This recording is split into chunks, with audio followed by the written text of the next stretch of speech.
In early September, Leo's agent, Chris, threw a whirlwind wedding in Napa Valley with a partner of 3 months. The invitation had come via a transatlantic call just 2 days prior, prompting Leo to hastily pack a bag and endure a 10-hour flight to the sun-drenched vineyards of Northern California. It was there he finally met the mysterious person who had so thoroughly captivated his friend. To his profound surprise, Chris's beloved was a man. Chris, spotting Leo amidst the flurry of activity, broke away from his conversation. He paused to give his new husband, a composed man in a white linen suit and glasses, a deliberate kiss before pointing in Leo's direction and striding over. Before Chris could even reach him, Leo grabbed the lapels of his jacket, pulling him under the shade of a flower-laden trellis. He glanced back, confirming the other man wasn't watching, before hissing his question about why he had failed to mention the groom was, in fact, another groom. Chris simply smoothed his jacket and shrugged, stating that now he knew. Leo pressed him, wondering if Chris's notoriously conservative father was also aware. Another shrug from Chris, who casually mentioned his father would find out in a couple of days. Leo could only sigh. He already felt a headache forming on the old man's behalf. Chris's eyes caught the box in Leo's hand and he asked what it was. Without waiting for an answer, he opened it to reveal a delicate gemstone necklace. He shamelessly asked if it was for them. Leo reached for the box, remarking that it seemed it was no longer needed. Chris held it back, insisting it was very much needed and that he could just give him the cash equivalent instead, joking that he'd be cut off and penniless once his father got the news. Chris came from a family of 4. A doting mother, a father who'd built a small empire in oil, and a hyper-competent older brother. This background had allowed him to blast his way into the art world with family money before he'd even graduated college. Now, years later, he owned a respected gallery in Chelsea and was one of the most connected young agents in the New York art scene. His life had been a seamless glide of privilege and would likely continue to be, provided he didn't push his luck too far. Leo found the whole situation baffling. He couldn't recall Chris ever showing an interest in men. Chris admitted he hadn't known either. Leo reminded him that just 3 months ago, he had been ardently pursuing a young painter from Pratt. Chris confirmed this was true, but that he had ultimately found her professor far more to his taste, gesturing back towards the man under the wedding arch. Leo was speechless. Chris raised an eyebrow, questioning if he had a problem with it. Leo quickly denied it had anything to do with him, claiming he was just a little surprised. Chris was unconcerned, wondering what was so surprising about bisexuality. He claimed that while a unicorn might be hard to find, people attracted to more than one gender were everywhere. He clapped a hand on Leo's shoulder, a familiar gesture from their long friendship, and delivered his theory with the confidence of a seasoned philosopher. He told Leo that very few people in the world were completely straight. Most were bisexual but just hadn't met the right person yet. Leo scoffed, calling it nonsense. Chris just smiled and told him to think of it as nonsense then. Someone called Chris's name, and he turned to leave, patting Leo's shoulder one last time and reminding his best man to be generous with the wedding gift. Leo watched from the trellis as Chris wrapped his arms around the man in the white suit. He was gently pushed away, only to shamelessly embrace him again. The man struggled for a moment before succumbing, a small, exasperated smile gracing his otherwise impassive face. With his own move to a new Soho loft pending, Leo didn't stay in California long. He caught a red-eye back to New York the day after the wedding. After shaking off the jet lag, he spent the next few days hauling sealed boxes to his new apartment. It took another full day to unpack his paintings, carefully hanging each one on the stark white walls. By the time he was done, it was well past midnight. He ordered pizza for the few friends who had stayed to help, and as they ate from cardboard boxes on the floor, the conversation inevitably turned to Chris's wedding. The topic opened a floodgate. First, his beautiful assistant announced she was getting engaged to her girlfriend. Then, a gay friend from his gallery circle casually mentioned a few boyfriends he'd dated in college. Leo listened, utterly dumbfounded. He asked when all of this had happened and why he had been kept in the dark. His assistant gave him a look of pure disdain, asking what an art-obsessed hermit like him could possibly be expected to notice. His friend commiserated, agreeing that all Leo did was paint, adding that he had flirted with him for months only to be consistently called buddy. His assistant confirmed she had seen it all and thought it was tragic. His friend sighed, admitting he'd thought Leo was playing hard to get, but eventually realized he was just clueless. Leo protested, declaring that personal attacks were uncalled for. In unison, they announced that he was precisely the person being attacked. The celebratory pizza dinner had devolved into a roast of Leo, with his two friends tag-teaming to list his most oblivious, straight man behaviors, each anecdote a small paper cut to his ego. By the time he showed them out, Leo felt 10 years older, regretting he had ever brought up the wedding. He soaked in a hot bath for 20 minutes, then collapsed into bed, his body aching and his mind a tangled mess of questions. He had a habit of letting his thoughts drift before sleep, a nightly ritual of planning that ranged from gallery contracts to what his nephew might like for breakfast. Countless thoughts floated through his mind, pulling him towards sleep.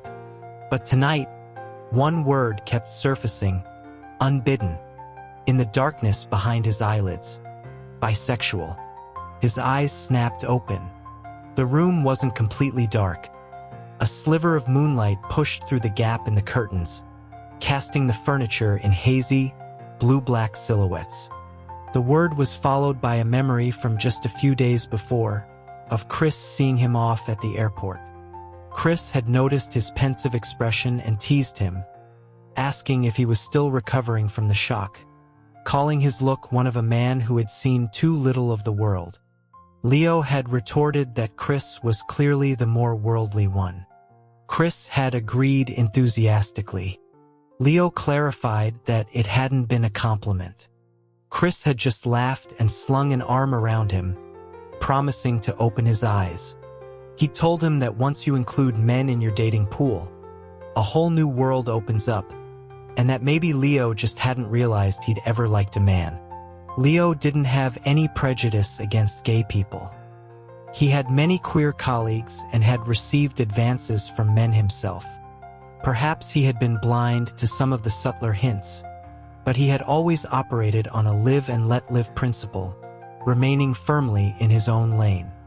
For years, his interest had been consistently directed toward women, while his feelings toward men remained respectfully indifferent. Not realizing you've liked a man. How could anyone be that foolish? The thought of taking Chris's words seriously felt monumentally stupid. He squeezed his eyes shut, trying to crush the stray thought, rolled over, and adjusted his pillow, ready for sleep. But while the exhaustion remained, sleep had completely vanished. 3 minutes, 5 minutes, 10, half an hour. The words of Chris, his assistant, and his friend played on a loop in his head. He kept checking the time on his phone, the glowing numbers fueling his growing anxiety. At 2 a.m, he gave up, tossing the phone onto the rug. He lay flat on his back, hands behind his head, and decided to entertain Chris's absurd proposition. Liking someone meant wanting to take things to their natural conclusion. So, to know if he had ever liked a man, he had to consider if he'd ever been attracted to one. He started with Chris. The image of them kissing flashed in his mind, and he was hit with a wave of such profound mental revulsion that he almost shot up out of bed. It took several minutes to recover from the visceral sense of wrongness. Perhaps it was the lateness of the hour or sheer boredom, But even after that unpleasant experiment, he continued. He thought of the colleagues who had hinted at their interest, of a few admiring collectors, even his old college classmates. The exercise left him mentally drained, but also strangely satisfied with the robust proof of his own heterosexuality. Was there any need to go further back? His memory wasn't great. A decade had passed, and the faces of his classmates had blurred, all except for one. Julian. The name surfaced as if by habit, and with it, a clear image of a cool, reserved teenager with a lean frame, his dark hair falling just so. Leo was sleepless. The next morning, he sat at his kitchen island, irritably running his hands through his messy hair while he drank his coffee. As he reached for his glass of water, Julian's reflection seemed to flicker for a second on the transparent surface. He had been thinking of the boy since dawn. He slammed the glass down, a wave of frustration washing over him. He shoved his hands into his hair again, messing it up further, before abruptly standing and stalking into his study. His elegant fingers trailed over the spines of books on the shelves before stopping. He pulled out his high school yearbook. He hated looking back. His past was a landscape of arguments and cold silences. Looking back, Julian was perhaps the only bright spot in an otherwise gray childhood. He opened the album and his eyes found him immediately in the class photo, standing in the back row, his head tilted slightly to the side.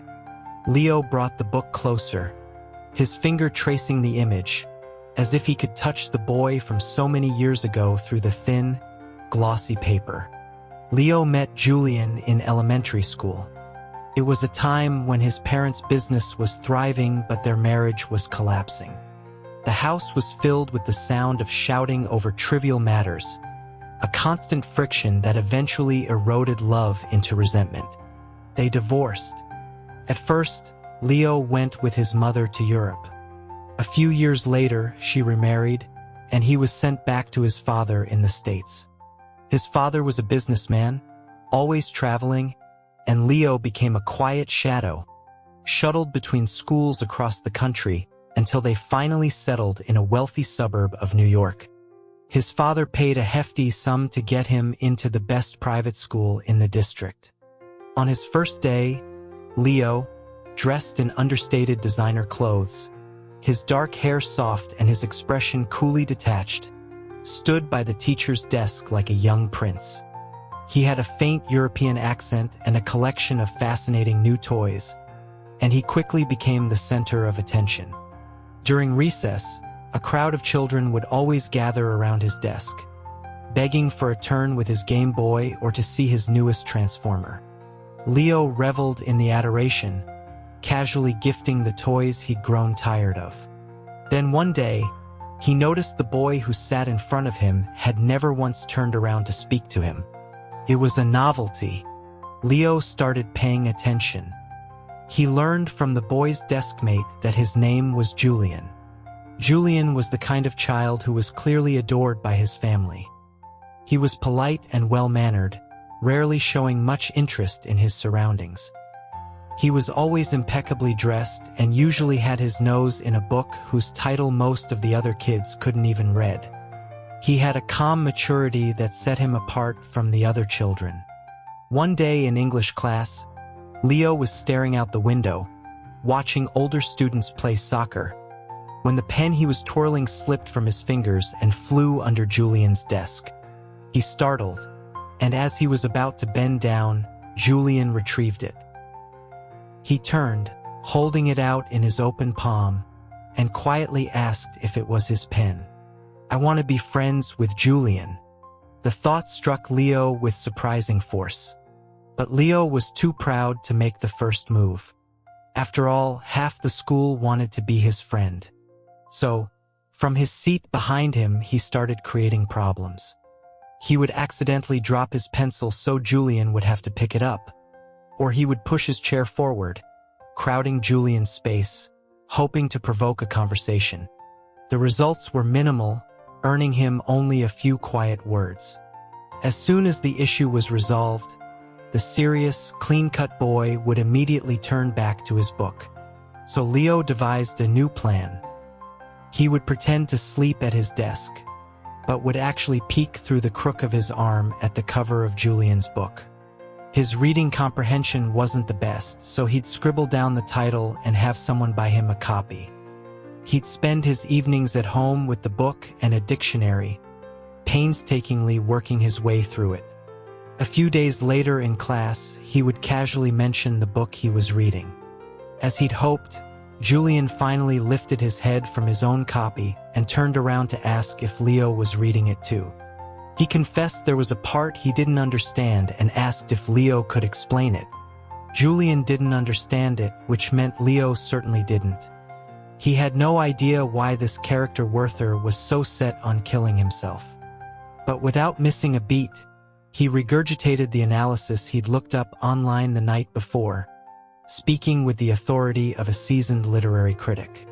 In the face of Julian's grateful expression, he smugly said it was nothing.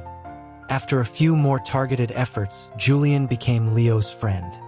They spent their time together reading or talking about everything and nothing. They were inseparable, and soon the whole school knew they were best friends. Julian was everything Leo aspired to be, and maybe even better. He was always clean, and throughout the year, he carried a scent like fresh grass after a frost. Often, Leo would come up from behind and sling an arm around his neck, burying his face in his shoulder to inhale the scent and ask what that smell was.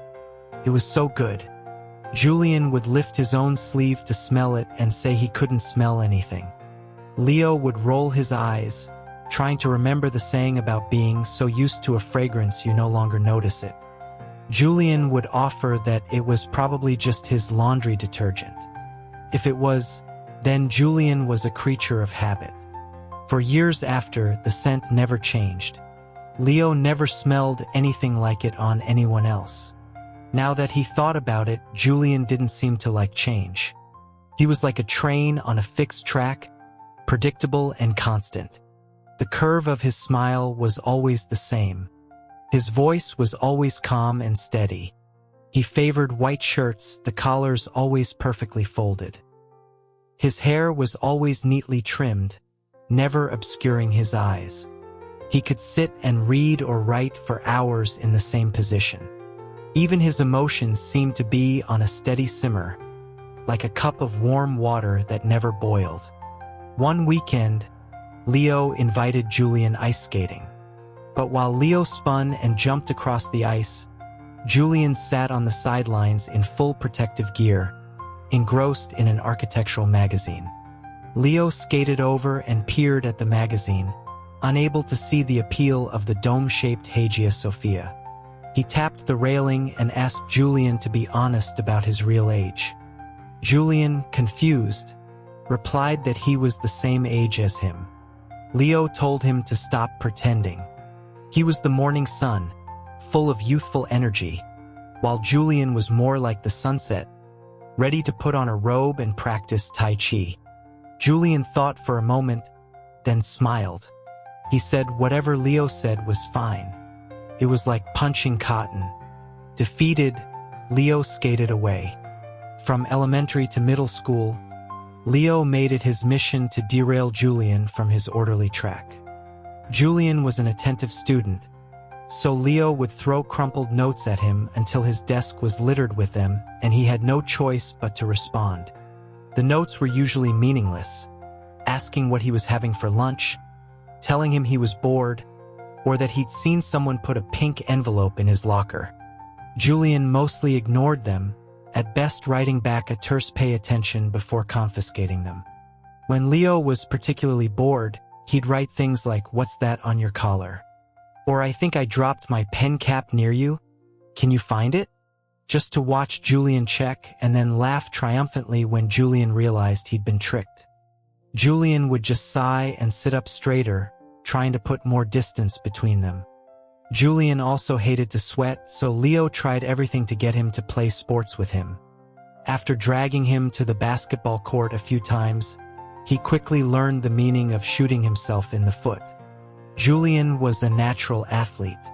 Before long, Leo could no longer show off with his fancy dribbling. The court that had once been his stage now had to be shared. The cheers from the sidelines were split in half. He complained once, after a game, that teaching the apprentice would starve the master. Julian, sitting beside him in a sweatband and wristbands, wiped the sweat from his brow, his clean scent amplified by the heat. He looked at Leo and pressed a hand on the hem of his shirt, telling him not to lift it or he'd catch a cold. Leo had snapped back, asking if Julian was his mother. In truth, neither of Leo's parents fussed over him as much as Julian did. Julian spent most of his holidays in tutoring centers. He had started piano, violin, and painting at a young age, later adding advanced math to the list. When Leo visited his house, he saw shelves filled with music scores, art books, and math problem sets. He asked, full of sympathy, if Julian ever read comics. Julian, ever humble about what he didn't know, asked for recommendations. Leo, incredulous, then asked if he knew any of the popular video games. He couldn't believe it, wondering how Julian had survived all these years. Julian didn't see his life as a hardship. But Leo, feeling it was his duty as a friend to show him the joys of a normal childhood, puffed out his chest and promised that with him around, everything would be fine. The first time Julian skipped tutoring to go to an arcade with Leo, he came home to his mother asking where he'd been. His white shirt was rumpled from Leo's roughhousing. He answered honestly. His mother told him it was fine to relax, but to remember to call ahead next time. Julian, thinking of the bright lights and blaring music of the arcade, nodded and said he understood, but that there probably wouldn't be a next time. Later, when Leo tried to convince him to go again, Julian wouldn't budge. They ended up spending the entire day at Julian's house reading sci-fi novels instead. As dusk fell, Leo looked up at the darkening sky and lamented his failed plan. And so it went. Leo tried and failed again and again, finding endless amusement in the process. Looking back, he thought Julian must have been incredibly patient with his antics. But a person's patience always has its limits. That must be why they eventually stopped being friends. When Leo was 8, his parents divorced. He followed his mother to Europe. When he was 11, she remarried. In the months leading up to her wedding, he overheard them on the phone, discussing his custody. His mother said that she would be having more children and wouldn't have time for Leo, that his father should take him back. He didn't hear what his father said, but his mother's voice grew sharp. She demanded to know who would take him if he didn't. The boy had his father's last name, after all. She asked if he thought she wasn't busy too, or if he thought she should just stay home and be a full-time mother. She said his name, William, and lamented how he hadn't changed at all. Leo had been about to ask his mother about a summer camp trip with his friends. He stood outside the door for a moment, then quietly walked away. For the next few days, his mother's mood was foul. Though she tried to be pleasant with him, the irritation in her eyes was impossible to hide. About a week later, his father called. His mother handed him the phone. He heard his father's voice on the other end, asking if he wanted to come back to the States to live with him. Leo agreed. The day he left, his mother saw him off at the airport. She knelt, straightened his collar, and stroked his hair. She told him to be good, to not make his father angry, to remember his father was busy and not to bother him. She told him to study hard, to get along with his classmates, to not get into fights, and to be an excellent child. She told him to call her if he needed anything. Study hard, get along with classmates, don't fight, be an excellent child. Was that all she wanted in a son? As Leo walked through security, his hands were clenched into tight fists, tears welling in his eyes, but he refused to let them fall. He thought then that if he had been good enough, maybe his mother would have kept him. He followed his father from city to city, finally settling in that New York suburb. From then on, he became obsessed with maintaining an image of excellence. Every compliment he received felt like a heavy burden, like a miser carrying a sack of gold, bent under the weight but unwilling to part with a single coin. But Julian was so good, so effortlessly good, that he made Leo relax. Gradually, the selfish, arrogant, and sensitive nature he had suppressed began to show. Leo was intensely private about his family, a self-preservation instinct born of shame. He never mentioned his parents. Even Julian only knew his mother lived in Europe. He never knew they had been divorced for years. Leo rarely contacted his mother.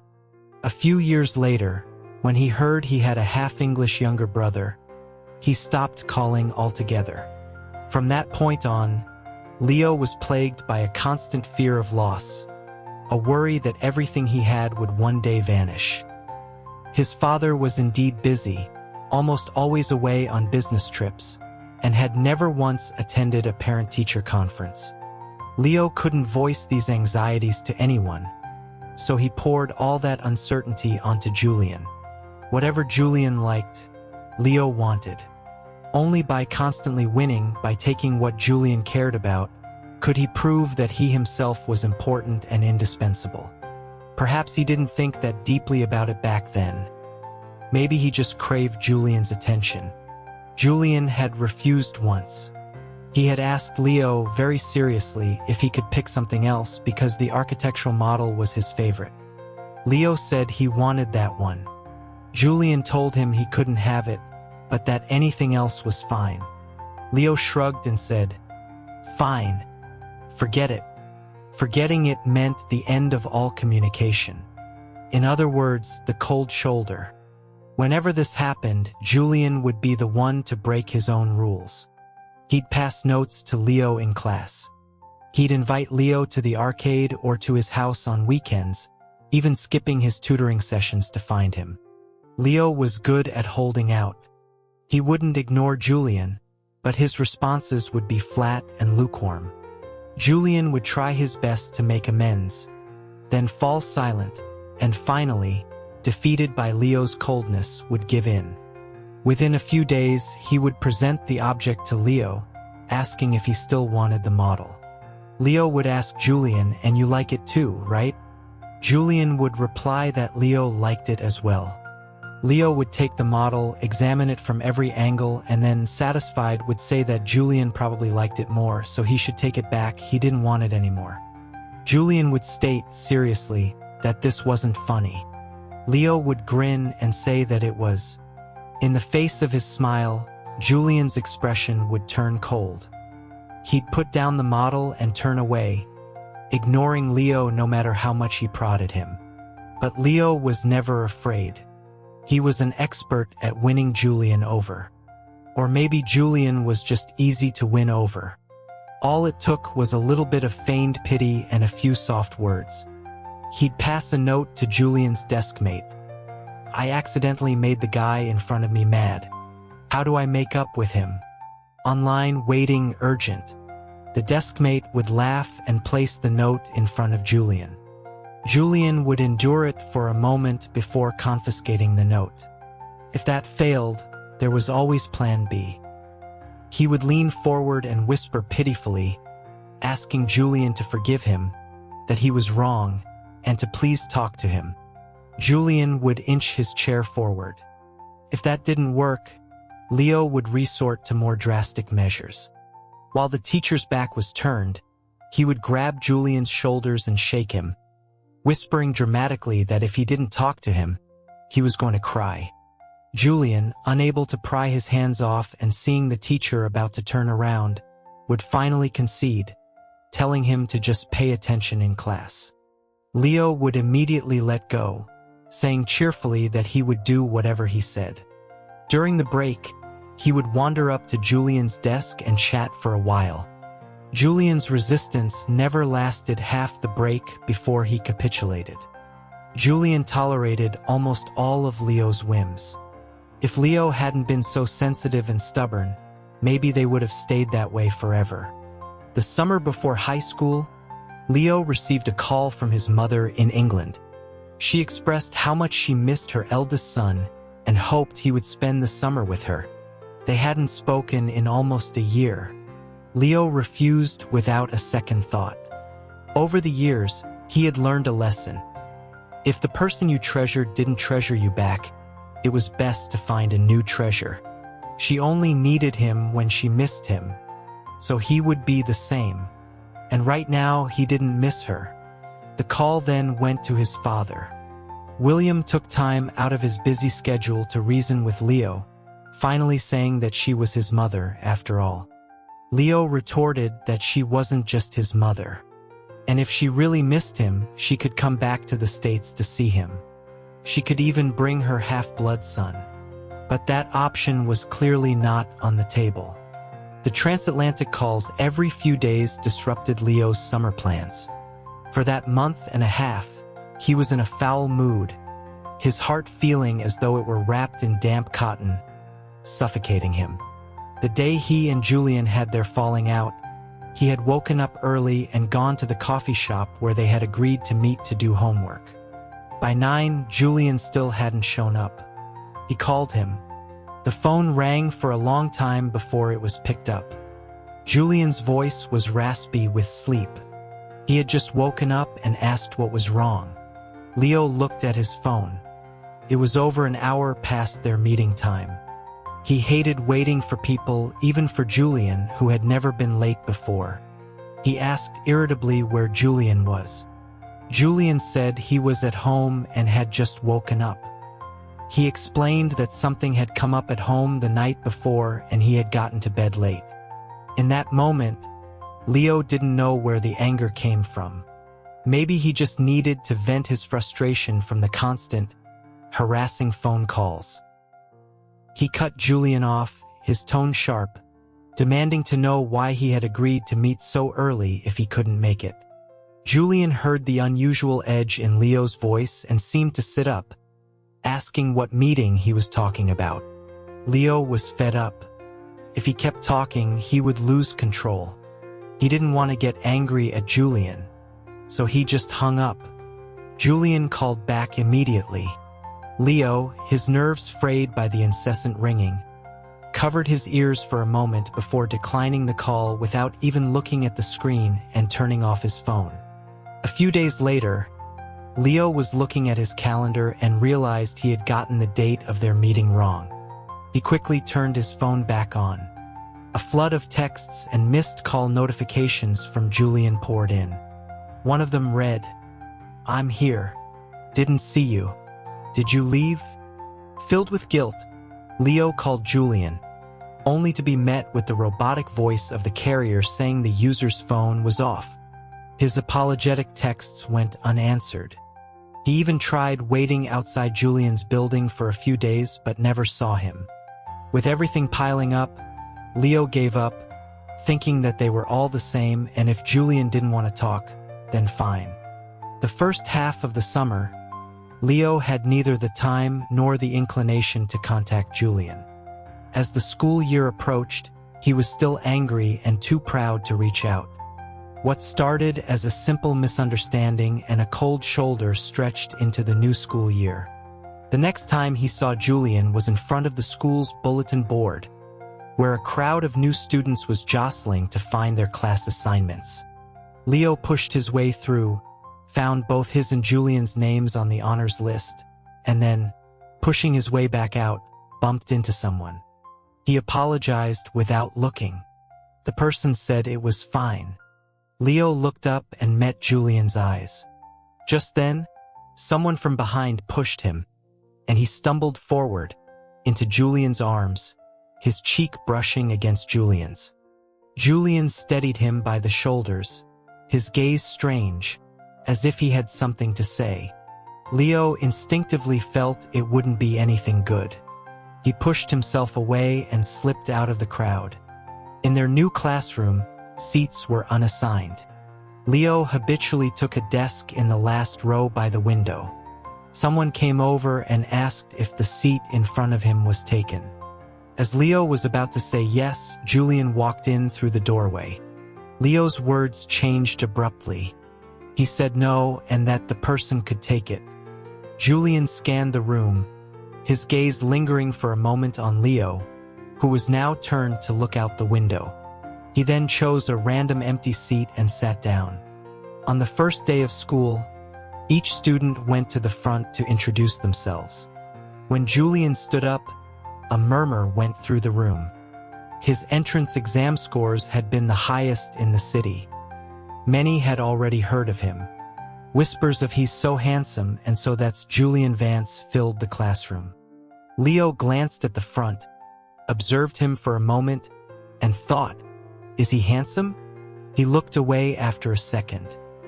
He was used to Julian's face, and he was used to Julian's concessions. Besides, he felt his own summertime frustrations were justified. He figured he could wait for Julian to apologize before they patched things up. But for the first time, his plan failed. The crack between them started there. He waited a week, but there was no gesture of reconciliation from Julian. Julian's excellence was plain for all to see. He was tall, good-looking, and brilliant. He was polite and kind. He seemed to embody every virtue a teenager could aspire to. His popularity was natural. After he gave a speech as the student representative at the flag-raising ceremony, his fame spread throughout the school. Even older students would come by their classroom during breaks to catch a glimpse of the renowned freshman. The circle of people around Julian grew larger and larger. Leo realized, with a sinking feeling, that while he was not used to being without Julian, Julian was doing just fine without him. Leo's first reaction was disappointment, followed by a wave of regret. Julian was a good person. He couldn't just replace this treasure. After stewing for a few days, Leo decided to apologize in person.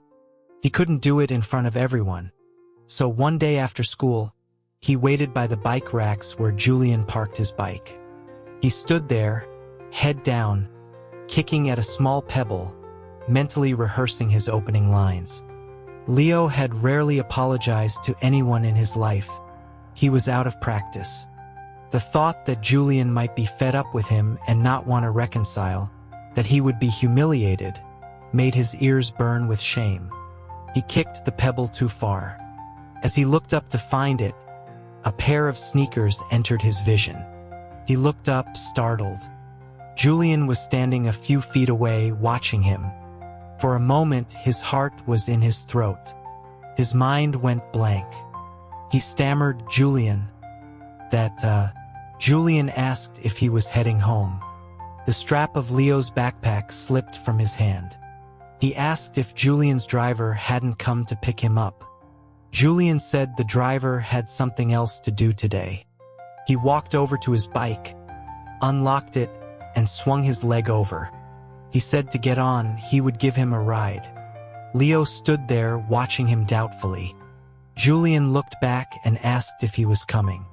Coming, Leo replied, quickly getting on the back of the bike. Julian had been riding his bike to school since middle school, and even with a passenger, he was steady. Leo sat on the back, trying to think of something to say that wouldn't sound awkward. Unconsciously, they rode in silence. At a red light, Julian stopped and, looking ahead, said quietly that he hadn't ignored his messages on purpose. His grandfather had passed away then. Leo's heart dropped. He knew how close Julian was to his grandfather. Julian continued, saying his mood hadn't been great, and his phone had been off. Leo felt a fresh wave of guilt. Not only had he failed to comfort Julian, he had picked a fight with him. He said he was so sorry. Julian told him there was no need to apologize. It was his fault for not telling him. This only made Leo feel worse. Compared to what Julian had been through, his own summer frustrations were nothing. He looked at Julian from behind and noticed he seemed thinner. He reached out and squeezed the waist in front of him. Julian told him not to move. Leo quickly pulled his hand back with a quiet "oh." The light turned green, and the wheels started turning again. Perhaps Leo was being too obedient, because Julian, thinking he had been too harsh, relented, saying it was fine, he could move if he wanted. For the rest of the ride, Leo sat quietly, lost in thought. When Julian dropped him off at his building, Leo got off, then turned back and, without, hugged Julian, patting his back twice as if to comfort him. Julian was taken aback. Leo said very seriously not to say anything, that silence was better than words. And just like that, their longest Cold War ended with Leo's gesture, not even an apology. Leo returned to his life of being inseparable from Julian, and it felt so comfortable that he privately wondered what had possessed him to ever pick a fight with him in the first place. The seating chart couldn't be changed for now, but Leo went home and, with some skillful persuasion, convinced his father to let him ride his bike to school. This meant waking up 20 minutes earlier every day. It was during these shared commutes that Leo learned Julian wanted to study architecture. No wonder his house was filled with architectural models. He asked what Leo wanted to study.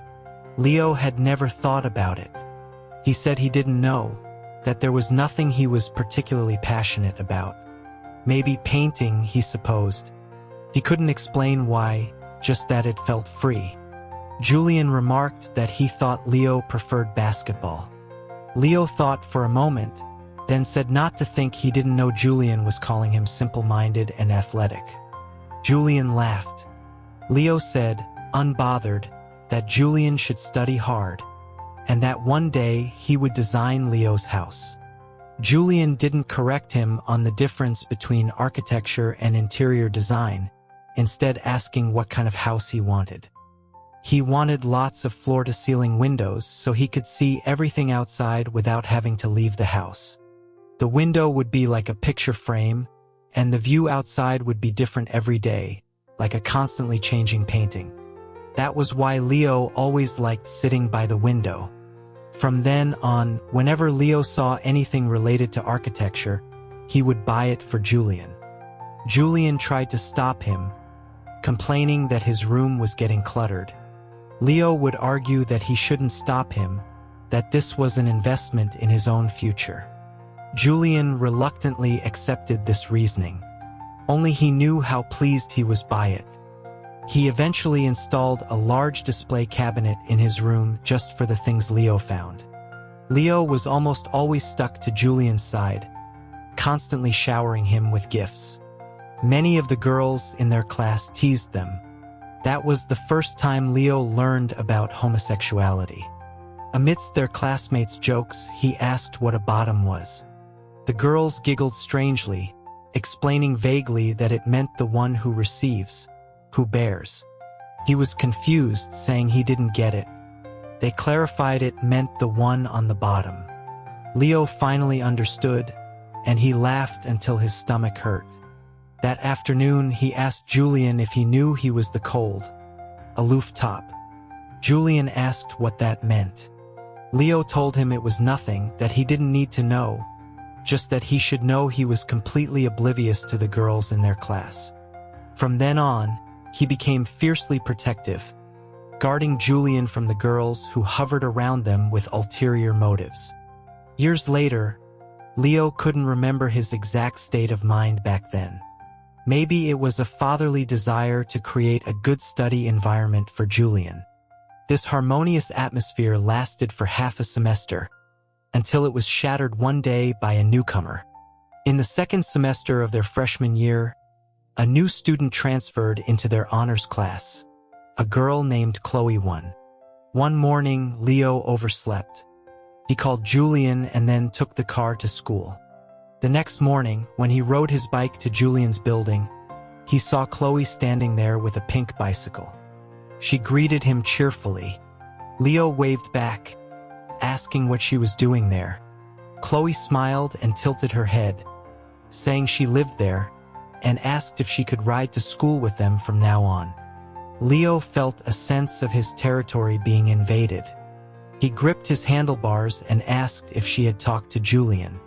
Chloe said Julian had agreed, but had told her to ask Leo too. Leo frowned, a sour feeling twisting in his stomach. Chloe, seeing him lost in thought, waved a hand in front of his face. Leo nodded stiffly, saying he had no problem. He paused, then said to tell Julian he had something to do and was leaving first. The two-person commute became a trio. Chloe was lively and talkative. Before, it had usually been Leo chattering away while Julian listened quietly. Now, she led the conversation. Leo thought Chloe was considerate. She talked about things that interested everyone and often made Julian smile. But he couldn't control the gloom that settled over him, especially when he saw Julian laughing and talking with her. He wondered, didn't Julian feel like his personal space was being invaded? Wasn't he uncomfortable? Why was he so unfazed? Once again, Leo felt the disparity in how much he and Julian valued their friendship.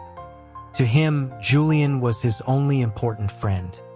Before this, he had never doubted that he and Julian were on the same wavelength, that they were the most compatible friends in the world.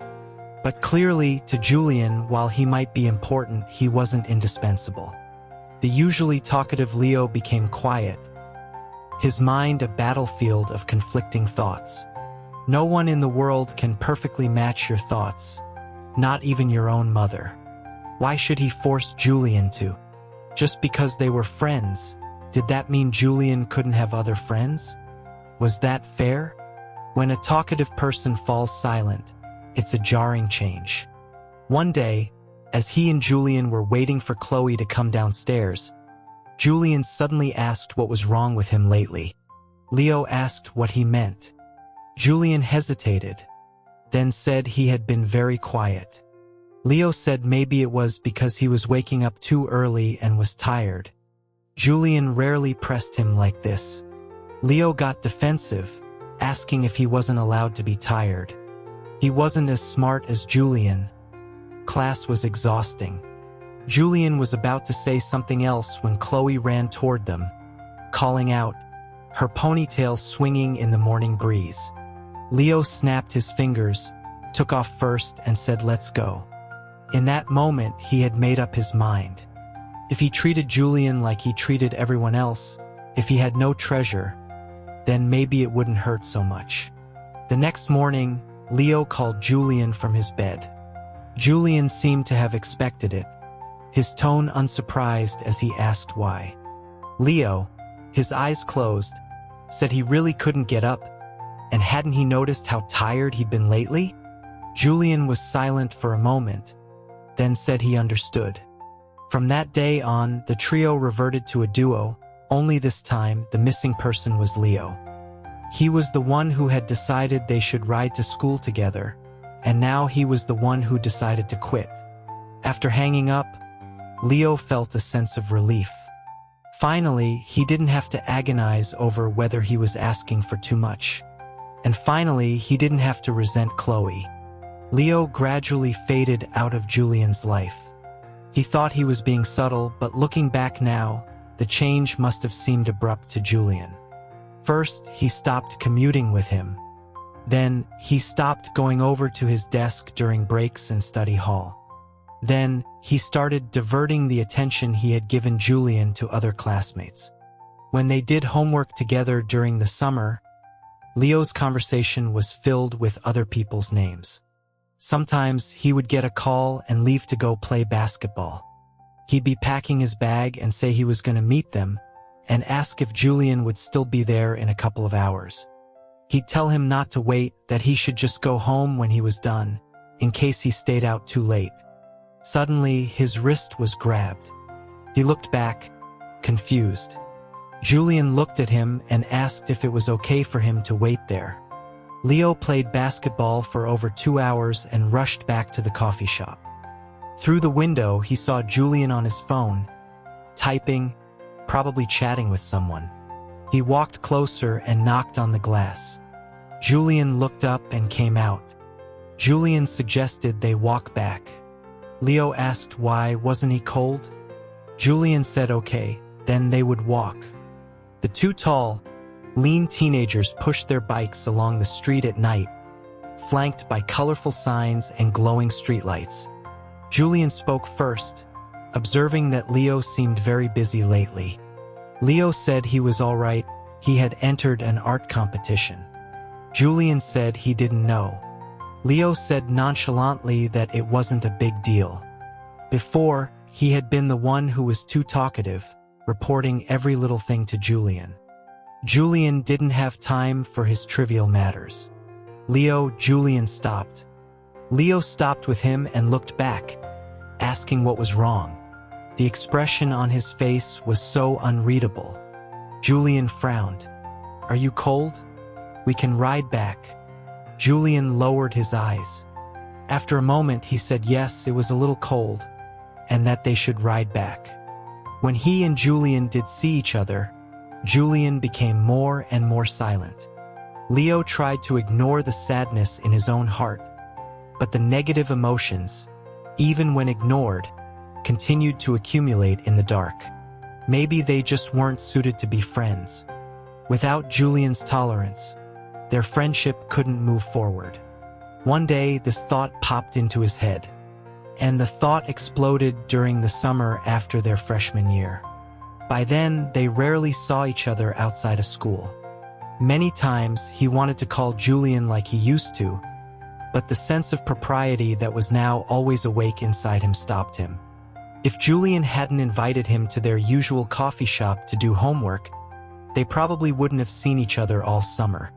The manager of the coffee shop recognized the two boys. When she brought their coffees, she also brought a plate of snacks, smiling and saying that she always knew it was summer break when they started coming in. She'd seen other students around a few days ago and had wondered why they hadn't come yet, if they had found a new spot. Leo took the coffee and snacks, saying no other place was as good as hers, just that he'd been busy lately. Julian, who was flipping through a book, looked up and said he wasn't busy. The manager looked back and forth between them, then patted Leo's shoulder with a knowing smile. Leo noticed Julian had recently been studying a model of the Colosseum. He casually asked about it. In the past, Julian would often tell him the stories behind various buildings, and Leo would listen as if they were fairy tales, not at all bored. But that day, his mind wandered. Leo jumped. "Huh? What's wrong?" Julian asked if he had heard what he said. Leo sat up straight and said yes, he heard. Vespasian had the Colosseum built on the site of Nero's artificial lake to announce to the Romans that Nero's tyranny was over. And then you haven't told me yet." "I have told you this story before," Julian said. "When? I don't remember." The accumulated emotions overflowed. Julian showed a rare flash of irritation. "You never remember anything I tell you. You never remember anything I tell you." Coming from Julian, those words were devastatingly sharp. He would never have said such a thing if it wasn't unbearable. Leo was stunned. His mouth opened and closed, but no words came out. You really never told me," he said, trying to help him remember. "Maybe you told Chloe." Julian, without looking at him, silently negated the possibility. His handsome brow was furrowed, his lips a thin line. His breathing was heavy, a sigh of either helplessness or extreme disappointment. The sigh dissipated in the air but wrapped around Leo's nerves like fine threads. He stared at Julian's profile. Leo had never seen such an expression on Julian's face. He knew Julian was angry. Why? Because of a story he was hearing for the first time? Or was Julian intentionally picking a fight? Leo felt an unprecedented sense of grievance. If Julian had called him arrogant, selfish, or willful, he wouldn't have denied it. He did often let other people's words go in one ear and out the other. He was headstrong and rarely considered others' feelings. But this other people had never included Julian.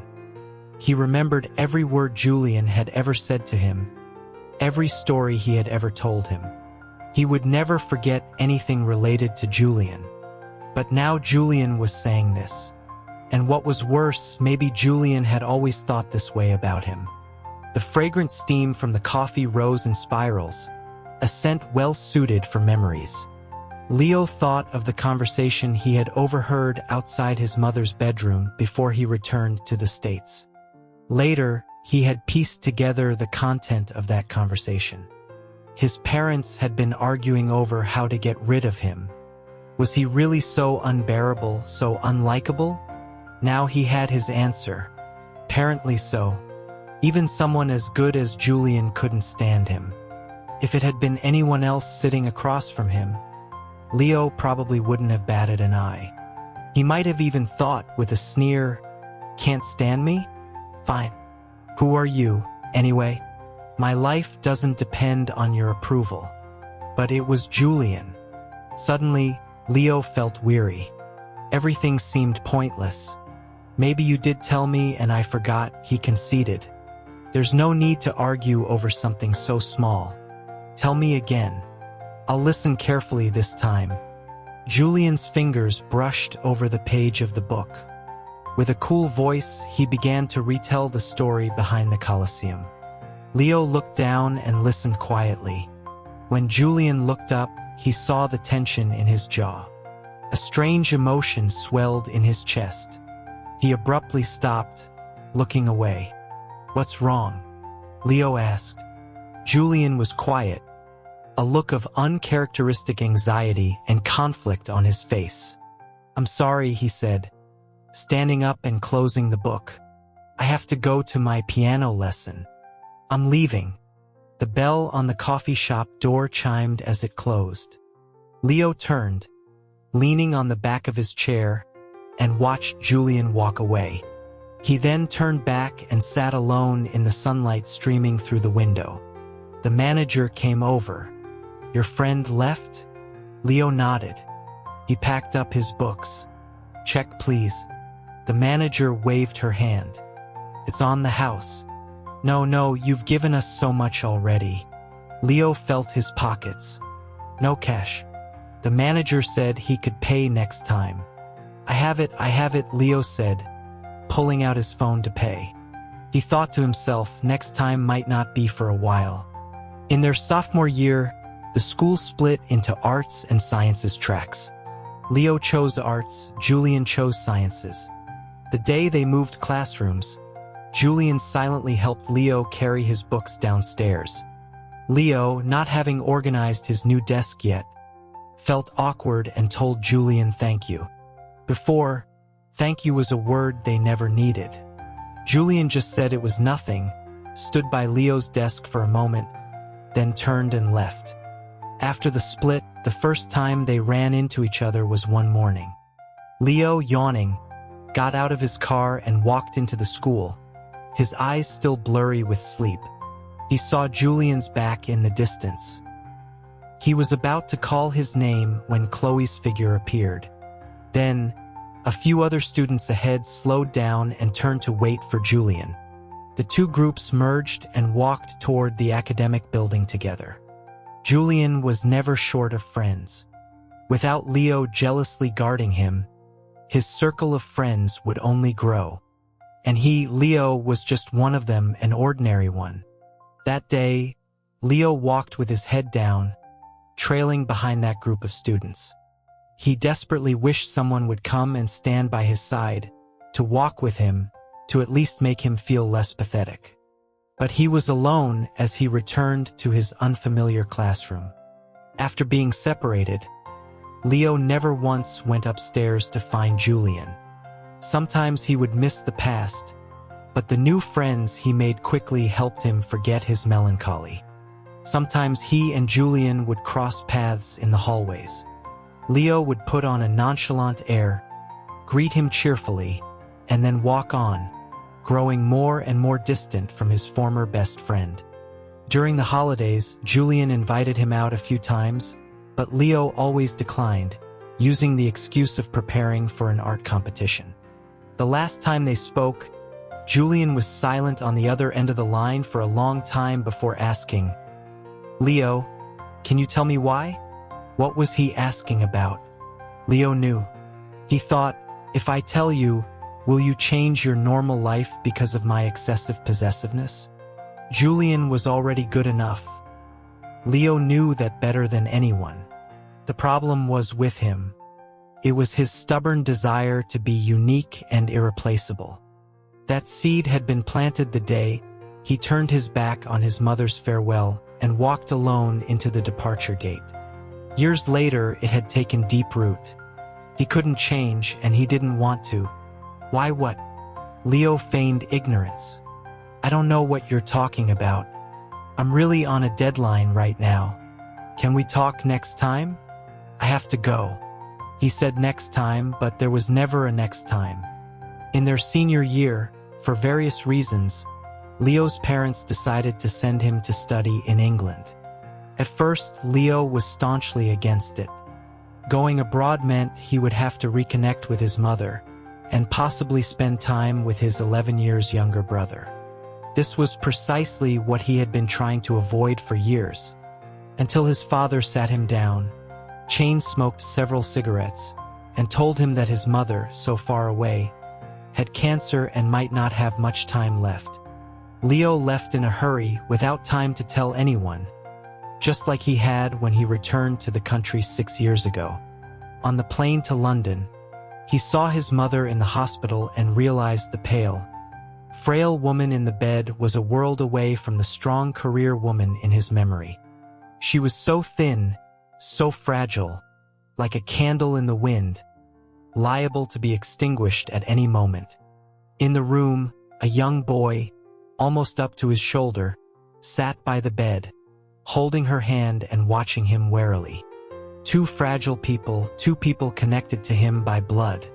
Their defensiveness and caution struck a chord in Leo's heart called compassion. He walked to the bedside, ruffled the boy's brown hair, and said not to be afraid, that he was his brother, here to see their mom. Leo stayed abroad for 4 years. A lot happened during that time. First, his mother's condition improved, and she moved from the hospital back home. The second year, she was completely cured and was excitedly planning a round-the-world trip with her family. Then, he started to make a name for himself in the international art world. He held a few exhibitions and became a well-known young Chinese painter. 5 years ago, he met Chris at an exhibition. The two like-minded young men hit it off immediately. He returned to the States and signed with Chris's gallery, and had been with him ever since. The hot water in the cup had long gone cold. The past 15 years had flashed before his eyes like a movie. As he had once asserted, some things had blurred, but the memories of Julian remained vivid. Leo was surprised he remembered so much, things he thought he had forgotten. These unfaded details were like a slow, torturous death, cutting into him piece by piece. Was I possessed by a demon as a child?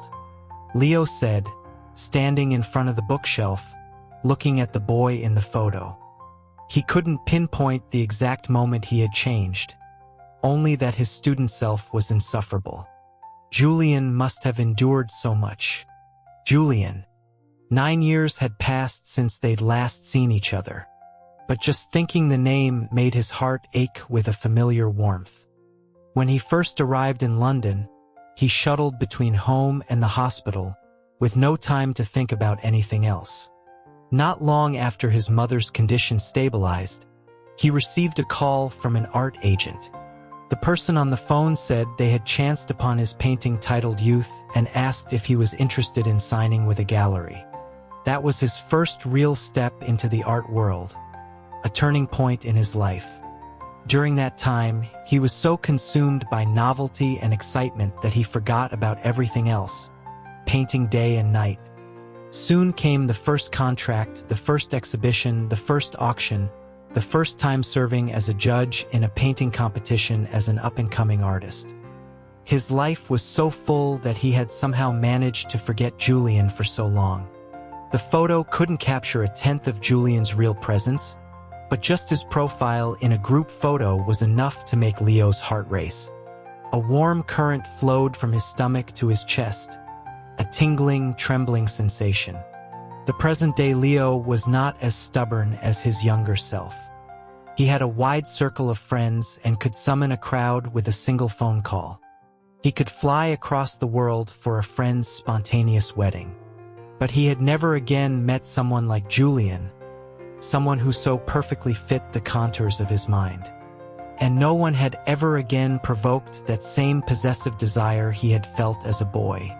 Something deep inside him was urging him on, but he didn't know what or why. He just knew it was pushing him towards something. He held the photo album, his fingers unconsciously rubbing the cover, a testament to his confused thoughts. A flash of inspiration struck him. He put down the album, grabbed his jacket and car keys, and hurried out the door. The housekeeper at the old family home, having been told Leo was coming, had opened the doors early. Leo parked his car and took the steps 2 at a time. He told the woman at the door, "Mrs. Dunn, no one has touched the things in my room, right?" Mrs. Dunn assured him that no one had, that she had supervised the cleaning herself. The sheets were fresh, and the room was ready for him to stay the night. "That's good," he said. "You don't have to follow me. I'm just going up to find something." Leo strode up the stairs and paused in front of the door to his childhood bedroom. He took a deep breath and turned the knob. Bright sunlight flooded the room, so intense that he had to shield his eyes. As his fingers slowly parted, the scene before him perfectly matched his memory. The sky-blue bedspread smelled of sunshine. The guitar hanging on the wall, barely played, was still pristine. Everything was as it was when he left, as if he had only been gone for a moment, not 9 years. An easel stood by the window, covered with a dark red velvet cloth. Leo suddenly remembered something. He walked over quickly and pulled off the cloth. An unfinished portrait was revealed. Even with the cloth, the paint had faded with age, the colors not as vibrant. But the sharp black hair and the white school uniform that seemed to emanate a fresh scent could belong to no one else. He gently replaced the cloth and walked over to the bookshelf opposite the bed. A row of manga was fronted by a collection of architectural models. The Great Pyramid of Giza, the Sydney Opera House, the Borgen Stave Church in Norway, the Hagia Sophia, the Villa Savoy in France. Leo's hand hovered over the models, creations of Julian's, imagining the countless hours Julian must have spent, his long, slender fingers meticulously fitting each piece together. The anxious, frustrating, empty, and repressed emotions that had been dormant in his heart for years surged forth like a rising tide. Julian, a breath he had been holding in his chest for years, was finally released. He pressed a hand to his chest. Leo stayed at the old house for one night. The next day, he hired a moving company to pack all the architectural models and transport them to his new home. That evening, he sat on his bed, staring at the models in the display cabinet against the wall, racking his brain for a way to find Julian. He had left the country in a hurry before his final exams, had changed his number, and had long forgotten the passwords to his old social media accounts. He had no way of contacting him. Just as he was about to give up in despair, his phone rang. He glanced at the caller ID and answered, his voice listless. Chris's voice came through the phone, saying it was nothing major, just that the gallery manager had called about a large art exhibition in the city in mid-April and wanted to know if he was participating. His work phone had been off, so the call had been forwarded to him. Leo flopped onto his bed, uninterested. He said he'd think about it, that he wasn't in the mood lately. Chris asked what was wrong, saying he sounded like he was running on fumes. Leo wasn't in the mood to joke around and was about to hang up when he thought of Chris's ridiculously large social circle. He paused, and on a whim, asked if Chris knew someone named Julian Vance. A person as brilliant as Julian would surely excel in any field. Even if he wasn't well known now, it was only a matter of time. He thought this, but when he heard Chris casually say that he did, he still sat up straight, unable to believe it, and asked for confirmation. Chris said he wasn't sure about the spelling, but that he was an architect and quite famous. Leo's heart clenched. It had to be him. He asked if he had his contact information. Chris said he'd only met him once and didn't have it, but that if Leo needed to reach him, he could contact his firm. Leo searched for the name Chris had mentioned, Prospective Architects, and found their official social media page. It was easy to find Julian's personal account among the firm's few followed accounts. Julian's professional account had many followers, but very little content. The most recent post was from 6 months ago. He wasn't going to give up that easily. He typed Julian's name into the search bar and scrolled through the real-time results, looking for any clue. He saw a photo, a side shot of a computer screen, and a hand with long, elegant fingers. Leo knew instantly that the hand belonged to Julian. He stared at the name of the play on the screen, Arcadia, for a long time, then clicked on the poster's profile. Julian's private account was as sparse as his professional one. It had been active for 5 years but had only a dozen posts.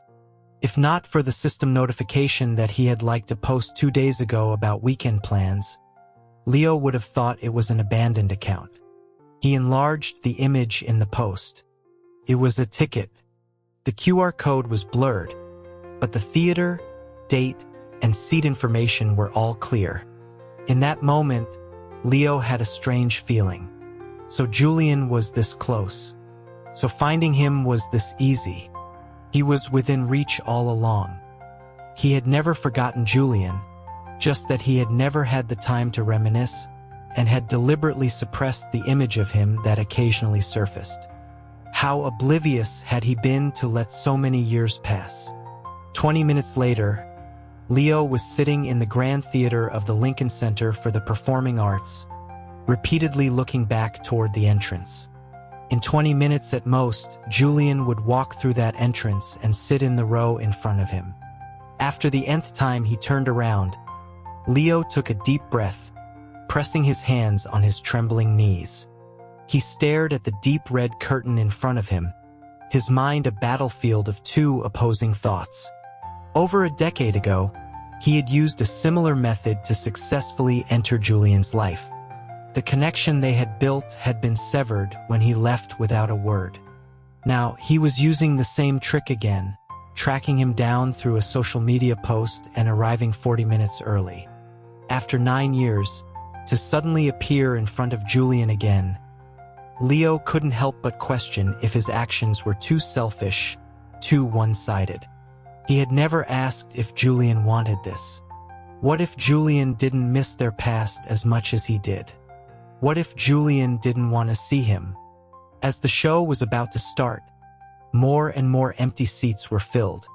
A low hum of conversation echoed in the vast theater.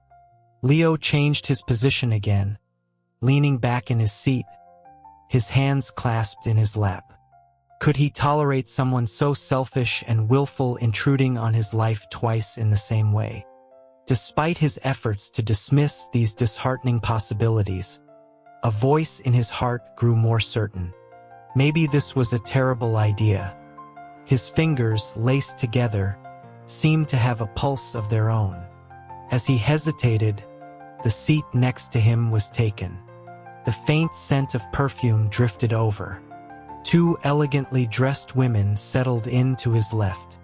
One of them, taking off her red leather bag, accidentally bumped Leo's elbow on the armrest. She quickly whispered an apology. Leo pulled his arm back, saying it was fine. At that moment, he made a decision. He stood up and asked them to let him pass, that he needed to get out. In the last 5 minutes before the show, people streamed through the entrance. Most were with friends or family. Few were alone like him. He squeezed past other audience members, heading up the stairs, intending to use the last few moments to leave. Just then, a man and a woman were coming down the stairs. Leo wasn't paying attention and brushed past the man, bumping his shoulder. "Sorry," he mumbled without looking up. The man, unconcerned, replied quietly that it was fine. The moment their shoulders touched, a familiar scent hit him. It was a scent that had existed only as an abstract memory, almost completely faded after years of erosion.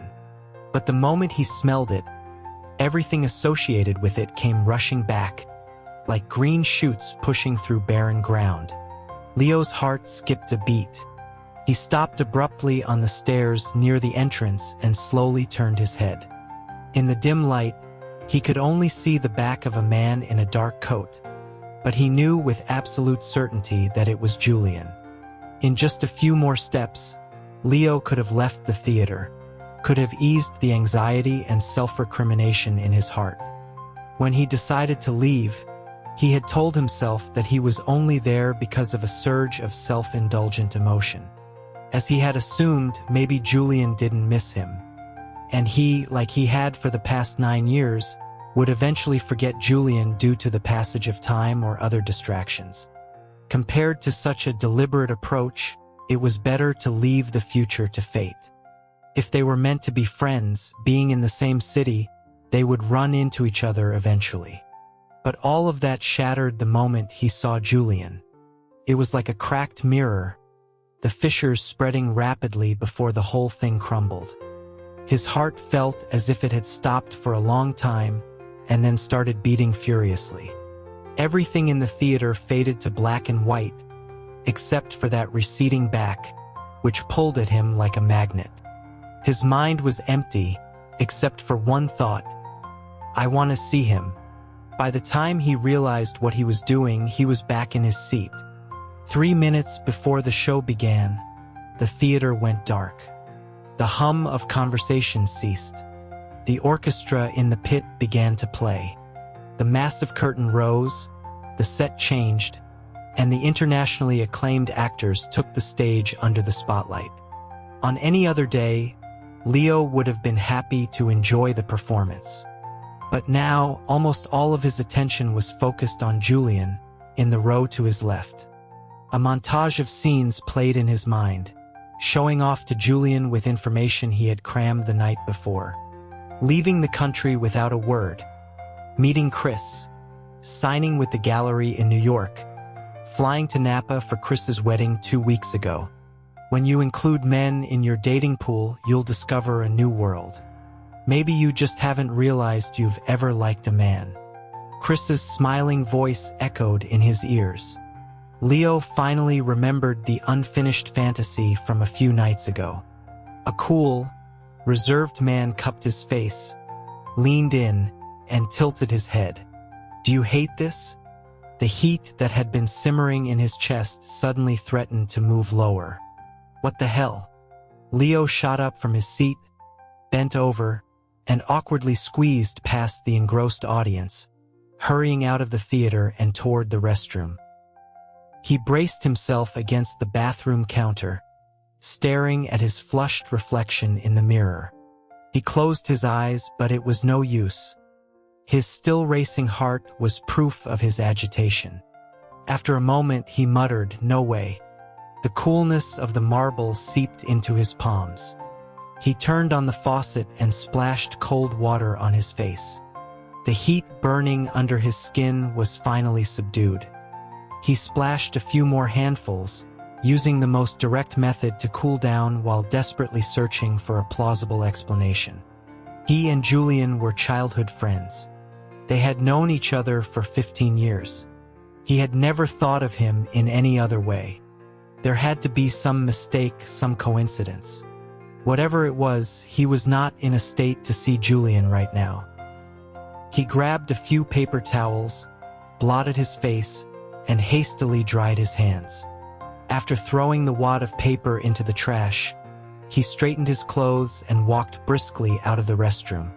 Just then, Someone was coming in. They were both caught off guard and collided. The person's phone clattered to the floor.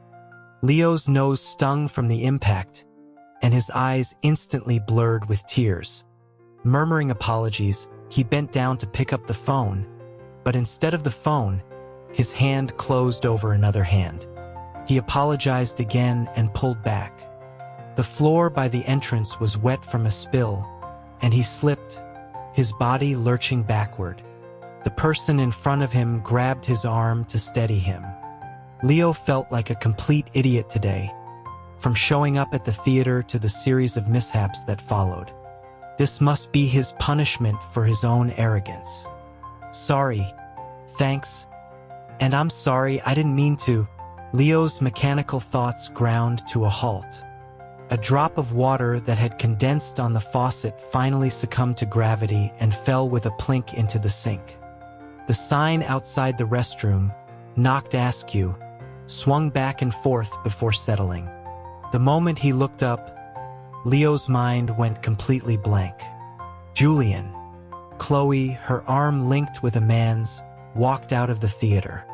She scanned the lobby and, spotting the two men standing near the entrance, waved excitedly and hurried over, her heels clicking on the marble floor.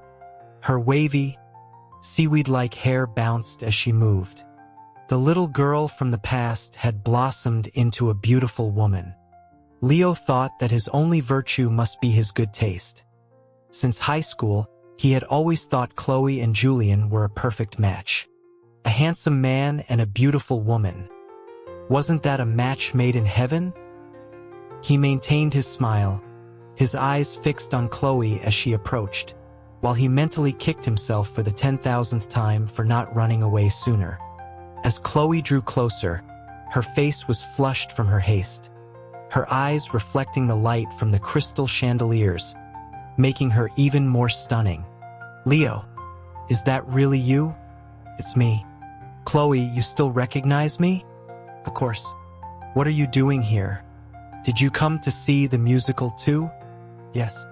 "Oh my God. What a coincidence. I was originally planning to see Gone with the Wind, but thankfully I listened to Julian. Otherwise, we would have missed each other." Leo could feel Julian's gaze on him. He forced himself to reply, "Yeah, what a coincidence." Chloe's eyes darted between Leo and Julian. "How did you two run into each other? How did they run into each other?" Leo thought of what had just happened outside the restroom. Julian, he noticed, looked genuinely surprised to see him. After 9 years, Julian was now half a head taller than him. He lowered his eyes and looked at him coolly, without a word. Leo realized he always seemed to make a fool of himself in front of Julian. Just when he had resolved not to see him for the time being, he couldn't help but remember why he had come here in the first place. He had been about to leave, but then he had run into Julian. Wasn't this fate? Driven by this sense of destiny, Leo met Julian's gaze and said, "Long time no see." Julian didn't answer for a long time, just stared at him until Leo began to feel uncomfortable. Then he gave a slight nod in acknowledgement. No surprise, no warmth. It was as if he had just run into a stranger. He then walked around him and into the restroom.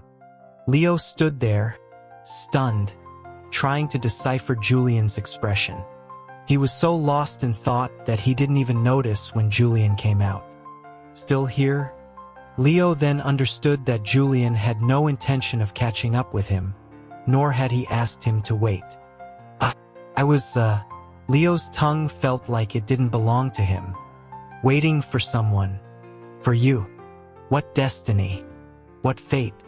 If he could turn back time, Leo would never have said those two words. Julian paused, then said coolly, "Let's go." He walked past Leo and headed back toward the theater. And that was the scene Chloe had witnessed.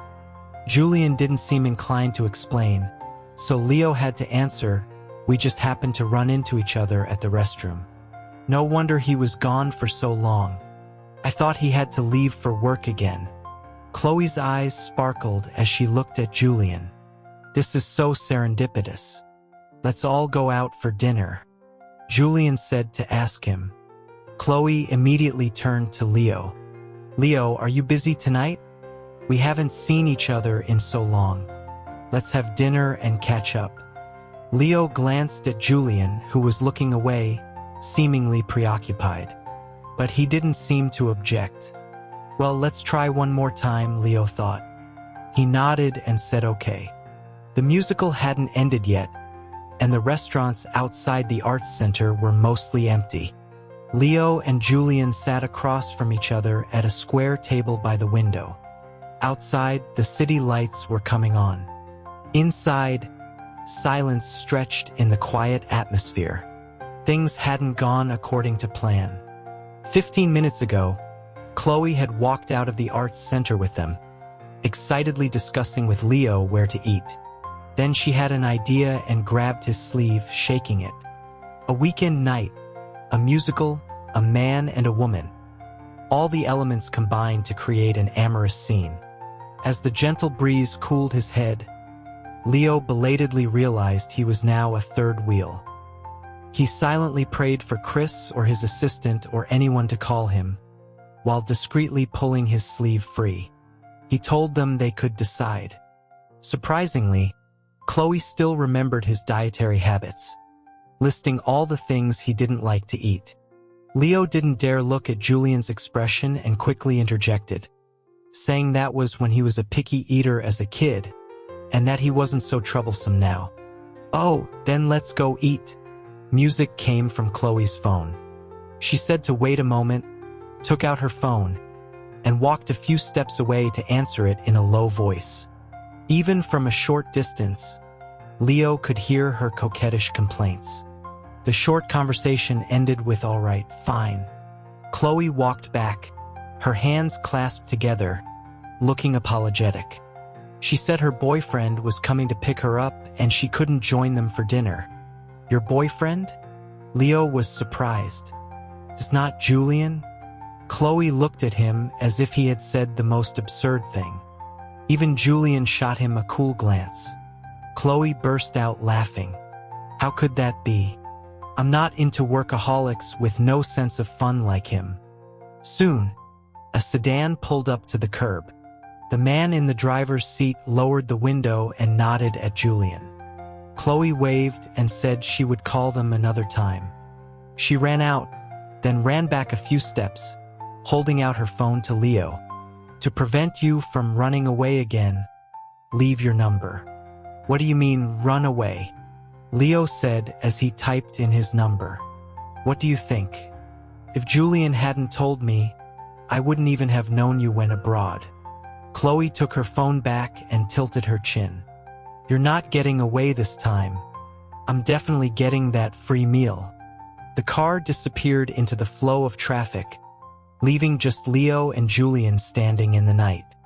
In the distance, a skyscraper was wrapped in lights that changed color every few moments, their glow reflecting on the surface of the river. From the restaurant window, the city streets below looked like golden threads stretching into the distance, the headlights of countless cars like fallen stars.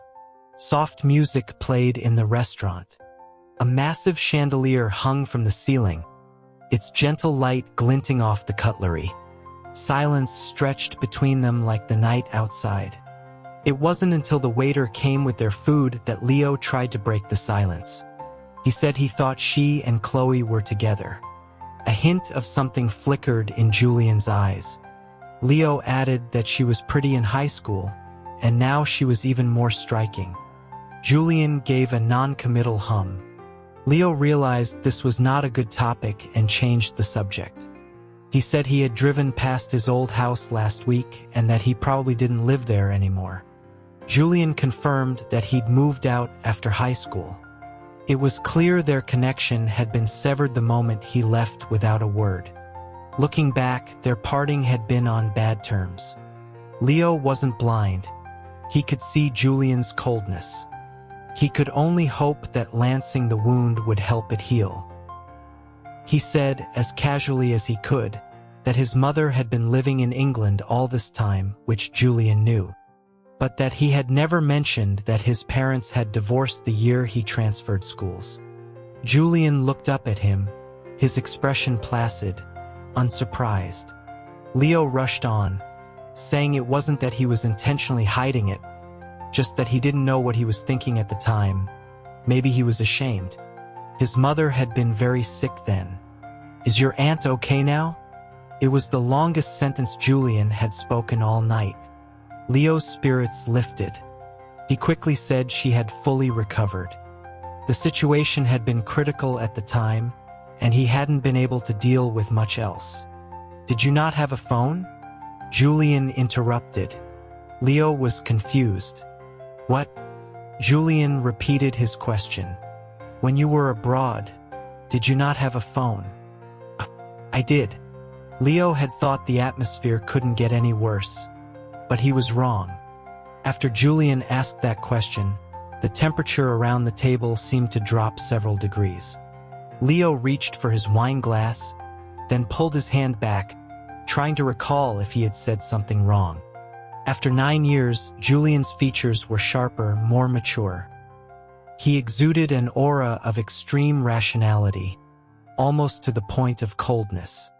The Julian in Leo's memory was quiet and gentle, someone who would cave after a few soft words. He was a far cry from the man in front of him, who exerted an immense pressure. He pressed his lips together and tried to start a new topic, but the atmosphere remained frigid. He had considered the possibility that Julian didn't want to see him, but now, faced with his coldness, he realized his earlier assumptions had been too naive.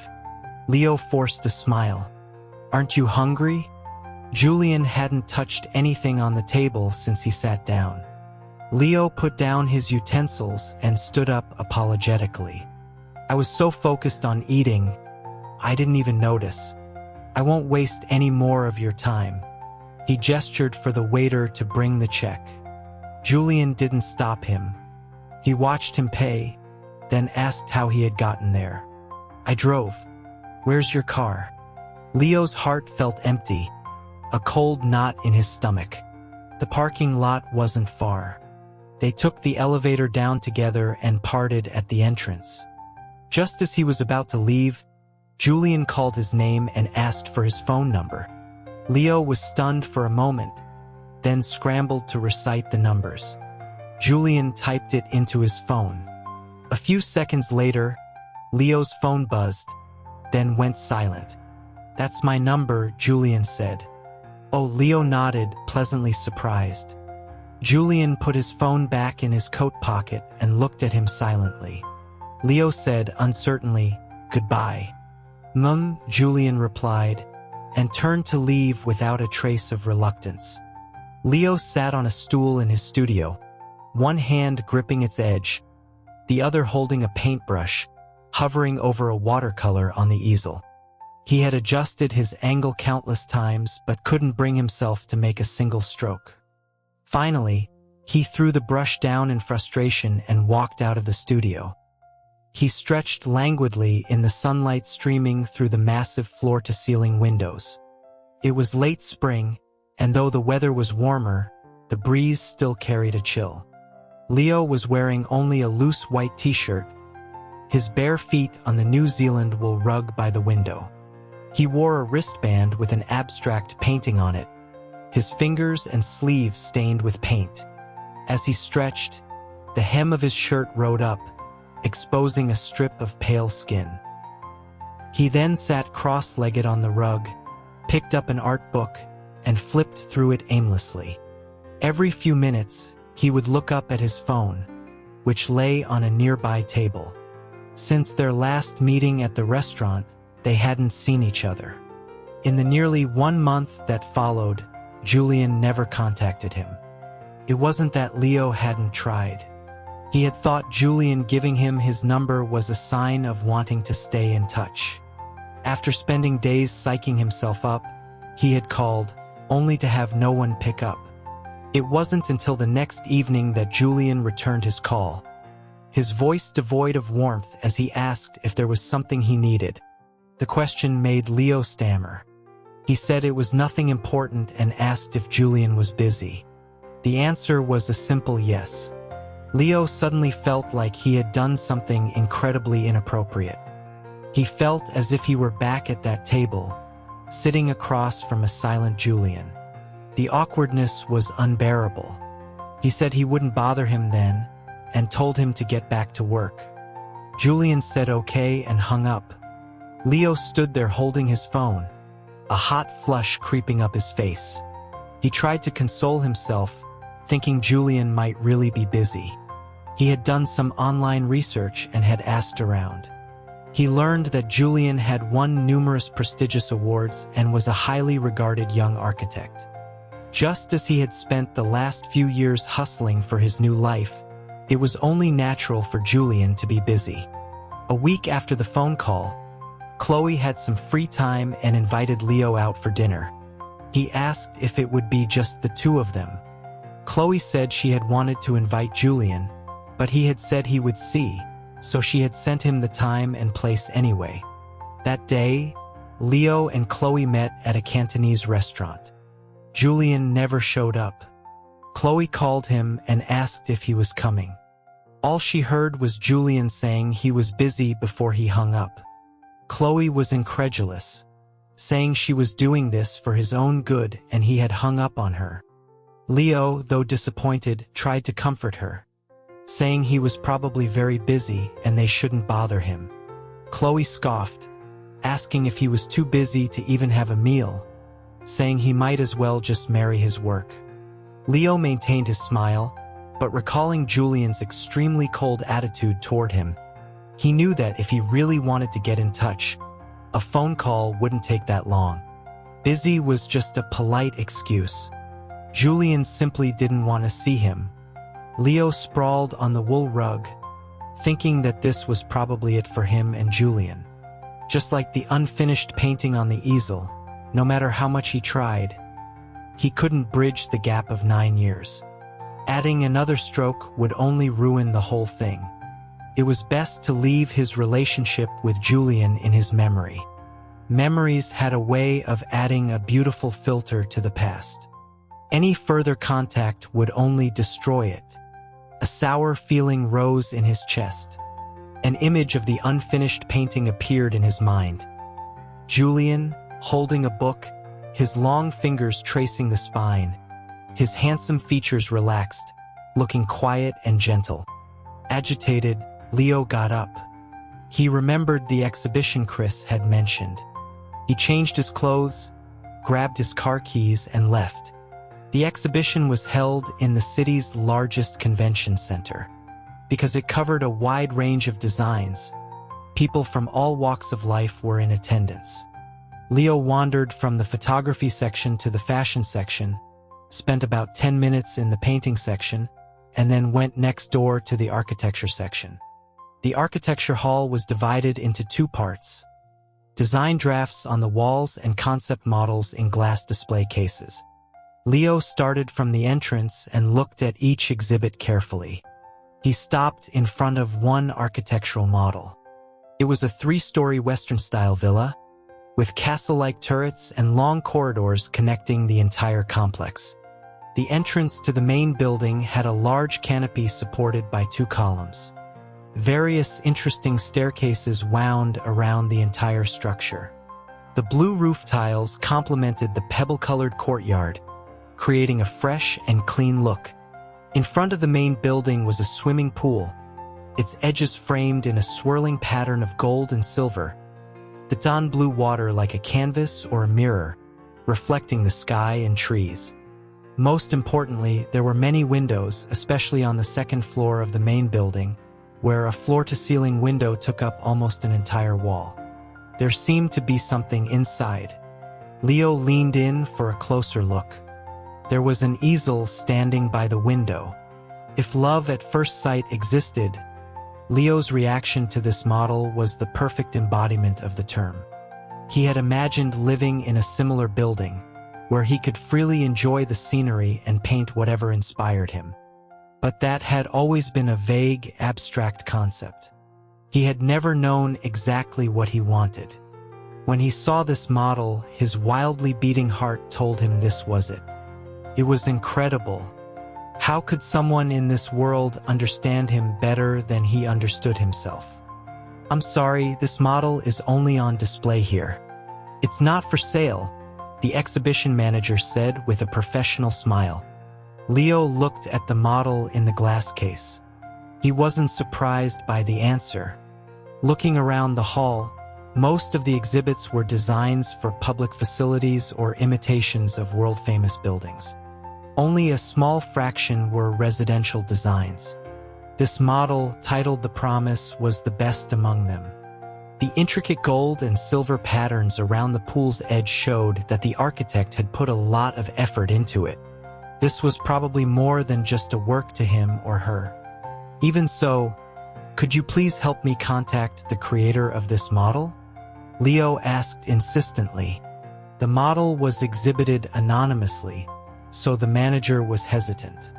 But Leo's face was set with a determination that said he would not take no for an answer. She sighed and said she would try. As the manager made the call, Leo walked a short distance away, but he could still vaguely hear her conversation. Mr. Vance. Yes, Vance. The one titled The Promise. Yes, a gentleman is interested in purchasing it. The manager paused.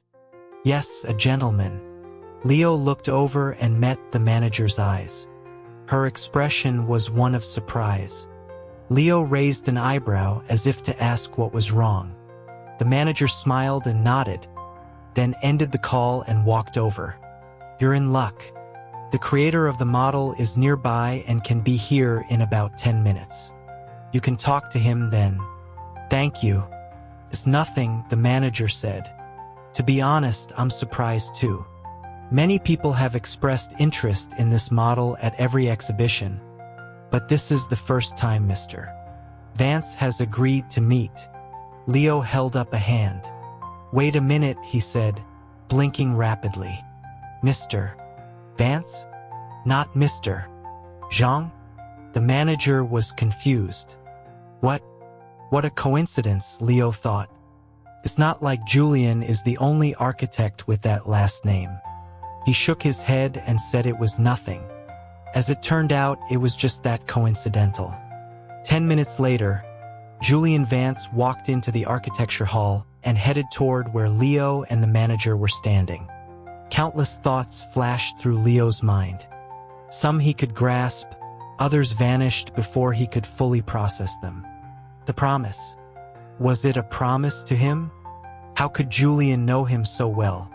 It wasn't for sale before, but now he's willing to meet. Is it because my reappearance has annoyed him?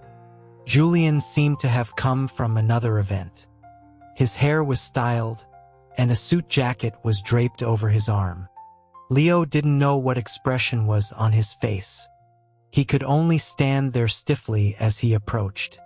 The manager said there was a meeting room nearby. You want this model? Julian asked, getting straight to the point.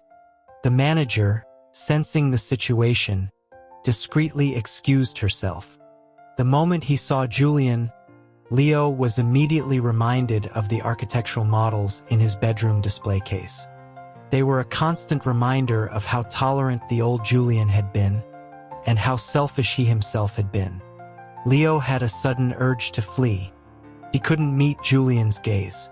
He turned his head and mumbled a confirmation. Julian's eyes swept over his profile. He said flatly, "Take it after the exhibition." Leo's head snapped back. He met Julian's gaze, his pupils dilating. He didn't look away this time. "I don't just want it. I didn't know this model was yours. I wanted to." Julian frowned and cut him off coolly. "So you don't want it?" "No." Leo could clearly feel that Julian didn't want to hear the word bye from him. "All right," he said. At the end of the exhibition, worried that the staff would be careless and damage the model, Leo insisted on packing it himself. The manager helped him. "You know Mr. Vance, don't you?" she asked. Leo was carefully placing the glass-encased model into a wooden crate. He asked why she thought so. The manager explained that the model had been exhibited several times, and there had always been people who insisted on contacting Mr. Vance. Every time she called, he had refused without hesitation. This time was the same at first. He had only agreed to come after she mentioned that the interested party's last name was Lou. Really? And a model like this, you can tell a lot of heart went into it. Someone once offered this much. The manager held up her hand, showing 5 fingers, but Mr. Vance wasn't moved. Now he's just giving it to you. After the packing was done, Leo looked at the securely sealed wooden crate. Fragments of a fantasy flickered in his mind. He said slowly, "We're friends." After the movers had loaded the crate into the truck and Leo had given the driver his address, he rushed back into the exhibition hall. The manager was instructing the staff on cleaning the display cases. Seeing Leo return, panting, she walked over and asked if he needed anything else. Leo asked where Mr. Vance was. The manager said he had left not long after Leo did, probably heading to the parking lot. Leo turned and ran down the stairs to the parking lot. He saw Julian just as he was opening his car door. He called out his name from a distance. Julian stopped. Leo ran over and stopped in front of him. "What is it?" Leo bent over, hands on his knees, catching his breath. He straightened up. "I can't just take your model for free. I want to give you a painting. You have to accept it." Julian looked at him, an unreadable emotion in his eyes, perhaps a hint of displeasure. "I don't mean anything by it.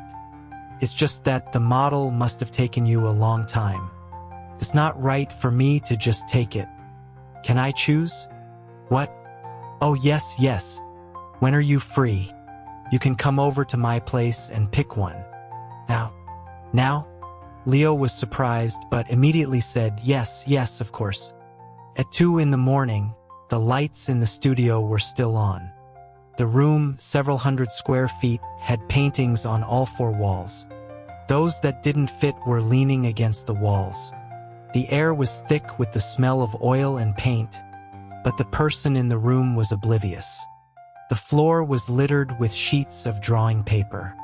Some were crumpled, others torn. The few that were intact had only a few strokes on them, making it impossible to tell what was being drawn. Leo sat on a stool in front of an easel, a paintbrush in his hand, meticulously touching up a nearly finished portrait. Next to the easel was another canvas with an identical painting, only the colors were faded, clearly from years ago. Leo tilted his head, carefully observing the older portrait, then painstakingly imitated his own 9 years younger self's clumsy technique. He raised his wrist, using only the tip of the brush to add a hint of shadow. He leaned back to appraise it from a different angle, then carefully set the brush down and let out a long breath. Though some details couldn't be replicated, this was the closest he had gotten to the original after countless attempts over the past week. Leo stretched his stiff, sore shoulders and turned to look at the mess on the floor. He deeply regretted not putting the painting away before he left for the exhibition that morning. Or if he hadn't, without thinking, brought Julian into his studio, he wouldn't be in this mess. A week ago, Leo had watched the car behind him in his rearview mirror, his hands light on the steering wheel as he turned onto a side street. He wondered slowly how things had gotten to this point. He had just wanted to go out for a change of scenery. How did he end up bringing someone home? Julian didn't want to see him, did he? Or was he really just busy before? No, more importantly, was his apartment clean? Entangled in these trivial thoughts, he parked his car in front of his building. The moving truck from the exhibition was already waiting. He quickly got out, opened the door, and had the workers bring the crate inside. He had them unbox it and place it in his bedroom, signed the delivery slip, and then saw them out. After all that, he took a deep breath, turned, and, feeling somewhat constrained, said to Julian, "Sorry to keep you waiting. Do we go look at the paintings directly or?" Julian said to go see the paintings. Leo was glad he hadn't foolishly suggested they chat for a bit. He nodded and said okay, that the studio was upstairs and to follow him. He led the way up the stairs, pushed open the studio door, and a room full of paintings of all sizes and colors, some vibrant, some translucent, came into view. He said he had just moved, and some paintings hadn't been brought over yet. So Julian could pick from what was here, and if he didn't like any of them, they could go to his other studio. Julian hummed in acknowledgement and walked into the studio, starting from the wall near the entrance and looking at each painting one by one. Leo stood awkwardly at the door for a moment, then followed at a distance. When Julian stopped in front of a painting, he would offer a few words of explanation. "This one I painted when I was in Italy. My phone got stolen, and a few of us chased the thief for a while but couldn't catch him. We reported it to the police but never got it back. When I got back to the hotel, I painted this. It didn't have a title at the time. Later, at an exhibition, the gallery gave it the name Demon. I never exhibited it again after that. I just painted an abstract thief, it wasn't that dramatic. This one I painted for my first auction. I was so excited after signing the contract. I drove my parents and friends crazy. Later, I painted my mood at the time. This one is..." Julian suddenly stopped. Leo realized he was talking too much and clamped his mouth shut. "You paint very well," Julian said. Leo wasn't sure if that was a compliment or not. He replied hesitantly, "It's all right." Julian turned to look at him, as if he wanted to say something, but in the end, he said nothing and turned to continue walking. Leo didn't dare to speak casually now. He let his eyes wander over the paintings on the wall, distracted, wondering which one Julian would choose. "This one?" Julian asked, standing in front of the easel. Leo came back to his senses and looked at the easel. The unfinished portrait was there in plain sight. What a stupid mistake. The morning's events played back in his mind like a film reel. Leo's pupils contracted. He felt his heart clench, and then, as it relaxed, a rush of blood flooded his face. Not everyone paints a portrait of their childhood friend. Like a fish stranded in the sun, his unarticulated, secret emotions were suddenly laid bare before Julian. Leo's mind went blank. He opened his mouth to explain, "This is something I painted in high school. I saw it when I went home a while ago, so I brought it back." A flicker of surprise crossed Julian's face. His brow furrowed for a moment. Then he just stared silently at the painting. "This painting isn't very good. It's been too long. The colors have faded, and it's hard to touch up." The more he said, the more of a mess he made. Leo bit his lip, so embarrassed he could barely breathe. "And it's not even finished. Can I take it when it's finished?" Julian asked, his eyes slightly lowered, his gaze partially obscured by his eyelashes. His pupils seemed to hold a wealth of suppressed emotions, creating an illusion of deep affection. But a moment later, it was gone, leaving only coldness and distance. The countless words of refusal were caught in his throat. Leo, defeated, relaxed his tense shoulders and conceded. Julian curled his fingers, as if wanting to touch the portrait of himself, but pulled his hand back just before it reached the paper. "I'll come back for it another day. You don't have to go through the trouble. Same-day delivery is very fast." Julian looked at him silently. Leo paused, then instantly understood and, flustered, corrected himself. I'll bring it to you when it's done." That day, he watched Julian's car drive away, then immediately returned to the studio to try to complete the 9-year-old painting. But he couldn't remember his state of mind when he had painted Julian all those years ago. Not wanting to ruin the original, he had to start a new canvas, imitating his own youthful brushstrokes. Leo untied his apron, picked up his phone, and dialed Julian's number. He glanced at the time on the screen and was shocked. He quickly hung up. It was already 2:40 in the morning. A sense of discomfort churned in his stomach. Leo realized he had been painting for almost 12 hours straight. He took one last look at the two paintings on the easel, turned off the studio lights, and left. Julian had only glanced at them that day. He probably wouldn't be able to tell the difference between the two paintings. He slept until the next afternoon. After waking up, he hurriedly called a friend who framed paintings, then drove to his friend's workshop. When his friend saw the painting, he teased him endlessly, asking who it was. Leo said it was just a friend. The friend's knowing smile was plastered on his face. Under his friend's gaze, Leo started to feel guilty and, out of embarrassment, snapped at him, asking if he could frame it or not, and that he would find someone else if he couldn't. His friend said of course he could, and that he would do a good job. Leo fled under his friend's teasing gaze. 2 days later, his friend personally delivered the painting and extorted a lavish meal from him before leaving. Leo carefully wrapped the framed portrait in oil paper, rehearsed what he was going to say, and then picked up his phone and walked to the window to call Julian. It was the weekend. Julian probably wasn't working. As he thought this, the call connected. "Hello?" Julian's voice came through the speaker, lower and raspier than usual. "It's Leo." The sunlight streaming through the window was bright. Leo scratched his cheek with a finger. "That painting, I finished it. Do you have time for me to bring it over now?"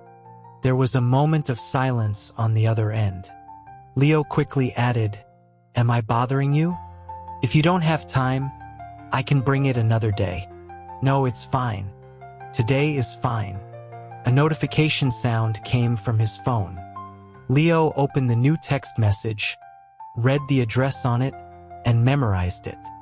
He gripped his phone for a moment, then turned, picked up the box and the wrapped painting from the coffee table, and left. Leo parked his car outside the apartment complex, carried the painting into the elevator, and went up to find Julian's apartment. He rubbed his finger for a moment before ringing the doorbell. Soon, Julian opened the door. Leo held up the painting and said he was here to deliver it. Julian was wearing a loose black long-sleeved shirt, his hair unkempt and falling over his forehead. The casual attire stripped away some of his elite aura, making him seem less distant. Perhaps it was the black clothes, but Leo thought Julian looked different today, somehow tired. A flicker of doubt crossed his mind. The arm holding the painting was getting sore. He asked tentatively if he could help him put it inside.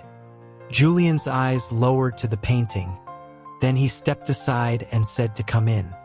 Leo brushed past Julian's shoulder and walked into the apartment. The view opened up from the narrow entryway to the entire room. The large living room was littered with papers. On the coffee table was an unassembled model. A drafting table was by the window, covered in scattered drawing tools. A chair was pulled back, as if someone had just been sitting there. It was hard to believe this was the room of Julian, who was usually obsessed with cleanliness. Leo took a step and was about to step on a piece of paper with lines drawn on it. He quickly stepped back and was steadied by someone from behind. The skin on his back tingled. He quickly turned around and stepped on a design draft that had been carelessly thrown on the floor. Damn it! Leo looked down at the paper under his foot, not daring to move. Sorry. Those are scrap drafts, Julian said, his voice flat as he pulled his hand back. You can put the painting on the sofa. Leo, skeptical, bent down to pick up a draft and saw that the design on it, though unfinished, was nearly complete. He was surprised. These were scrap drafts? Julian rubbed his temples and, without hesitation, walked across the littered floor. "What do you want to drink?" "You don't have to." Julian was already in the kitchen. Leo had to say, "Just water is fine." He didn't want to step on Julian's design drafts, so he picked them up as he made his way to the sofa. He leaned the painting against the back of the sofa and looked around the room. Soon, Julian came back with a glass of water. Leo took it with both hands, took a small sip, and then held it, unable to hold back his question. "You?" Julian, as if knowing what he was going to ask, said, "I've been busy lately. Haven't had time to clean." "I can help you clean up," Leo blurted out. He met Julian's gaze and mentally cursed himself several times for being meddlesome. He added the second half of the sentence, "If I'm not bothering you." Leo held the last two drafts, compared them, wrinkled his nose, and then stacked them on top of a pile of drafts. He dusted off his hands and stood up, satisfied. All done. Julian had been leaning against the bedroom doorframe with his arms crossed, silently watching this person who, in his memory, was too lazy to even clean up after himself, bustle around his living room. He straightened up, glanced at the now tidy room, and said quietly, "Thank you." "No problem, it was nothing." Leo waved his hand. "Since it's all cleaned up, I won't disturb your drawing." Julian looked nonchalantly at the painting leaning against the sofa and gave a low hum of acknowledgement. He had no intention of asking him to stay, nor did he seem to want to see him off. He was still as cold as ever. Leo didn't think that helping him clean up would soften Julian's attitude. Besides, he might have disturbed his work. He didn't say anything else, picked up his car keys from the coffee table, and headed for the door. As he was leaving, he felt a bulge in his pants pocket. He reached in and pulled out a black box.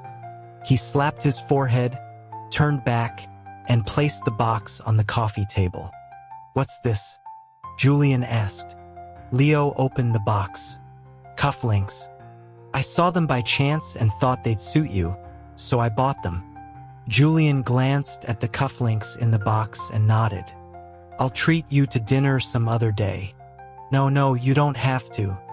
The model you gave me is much more expensive than the painting I gave you. Even with these cufflinks, I'm still getting the better end of the deal."